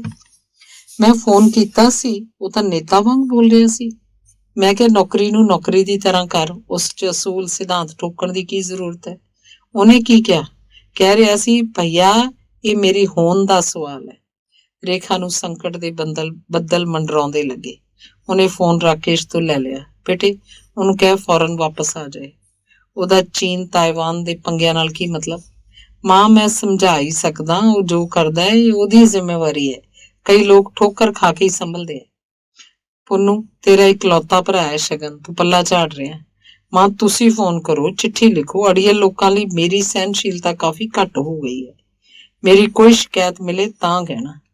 ਦਹਿਸ਼ਤ ਨਾਲ ਘਬਰਾ ਗਈ ਰੇਖਾ। ਤੁਰੰਤ ਛੋਟੂ ਨੂੰ ਫੋਨ ਮਿਲਾਇਆ। ਉਹ ਘਰੇ ਨਹੀਂ ਸੀ। ਉਹਨੂੰ ਲੱਭਣ ਤੇ 2-2.5 ਘੰਟੇ ਲੱਗ ਗਏ। ਇਸ 'ਚ ਮਾਤਾ ਪਿਤਾ ਦਾ ਬੁਰਾ ਹਾਲ ਹੋ ਗਿਆ। ਰਾਕੇਸ਼ ਬਾਰ-ਬਾਰ ਬਾਥਰੂਮ ਜਾਂਦਾ। ਰੇਖਾ ਸਾੜੀ ਦੇ ਪੱਲੂ 'ਚ ਆਪਣੀ ਖੰਘ ਦਬਾਉਣ 'ਚ ਲੱਗੀ ਰਹੀ। ਅੰਤ ਛੋਟੂ ਨਾਲ ਗੱਲ ਹੋਈ। ਉਹਨੇ ਸਾਰਾ ਸਮੀਕਰਨ ਸਮਝਾਇਆ। ਇਉਂ ਹੈ ਪਾਪਾ, ਜੇ ਮੈਂ ਲੋਕਲ ਲੋਕਾਂ ਦੇ ਸਮਰਥਨ 'ਚ ਨਹੀਂ ਬੋਲੂੰਗਾ ਤਾਂ ਇਹ ਮੈਨੂੰ ਨਸ਼ਟ ਕਰ ਦੇਣਗੇ। ਤੂੰ ਇੱਥੇ ਆ ਜਾ। ਸੂਚਨਾ ਤਕਨੀਕ 'ਚ ਇੱਥੇ ਵੀ ਚੰਗੀਆਂ ਤੋਂ ਚੰਗੀਆਂ ਨੌਕਰੀਆਂ ਨੇ। ਇੱਥੇ ਮੈਂ ਜੰਮ ਗਿਆ। ਪ੍ਰਦੇਸ਼ 'ਚ ਆਦਮੀ ਕਦੇ ਨਹੀਂ ਜੰਮ ਸਕਦਾ। ਤੰਬੂ ਦਾ ਕੋਈ ਨਾ ਕੋਈ ਕਿੱਲਾ ਉਖੜਿਆ ਹੀ ਰਹਿੰਦਾ। ਹਿੰਦੁਸਤਾਨ ਜੇ ਮੁੜਿਆ ਤਾਂ ਆਪਣਾ ਕੰਮ ਕਰੂੰਗਾ। ਇਹ ਤਾਂ ਹੋਰ ਵੀ ਚੰਗਾ। ਪਰ ਪਾਪਾ, ਉਹਦੇ ਲਈ ਘੱਟੋ ਘੱਟ 40 ਲੱਖ ਰੁਪਏ ਦੀ ਜ਼ਰੂਰਤ ਹੋਏਗੀ। ਮੈਂ ਤੁਹਾਨੂੰ ਲਿਖਣ ਹੀ ਵਾਲਾ ਸੀ, ਤੁਸੀਂ ਕਿੰਨਾ ਕੁ ਇੰਤਜ਼ਾਮ ਕਰ ਸਕਦੇ ਹੋ? ਬਾਕੀ ਜਦੋਂ ਮੈਂ ਜਮ੍ਹਾਂ ਕਰ ਲਏ ਫੇਰ ਆਊਂਗਾ।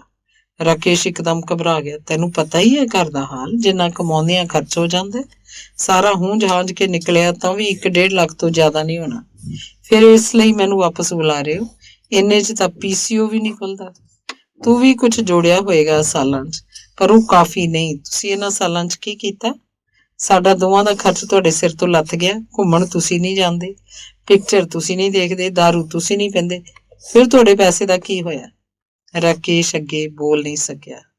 ਬੱਚਾ ਉਹਨਾਂ ਤੋਂ ਰੁਪਏ ਆਨੇ ਪਾਈਆ ਦਾ ਹਿਸਾਬ ਮੰਗ ਰਿਹਾ ਸੀ।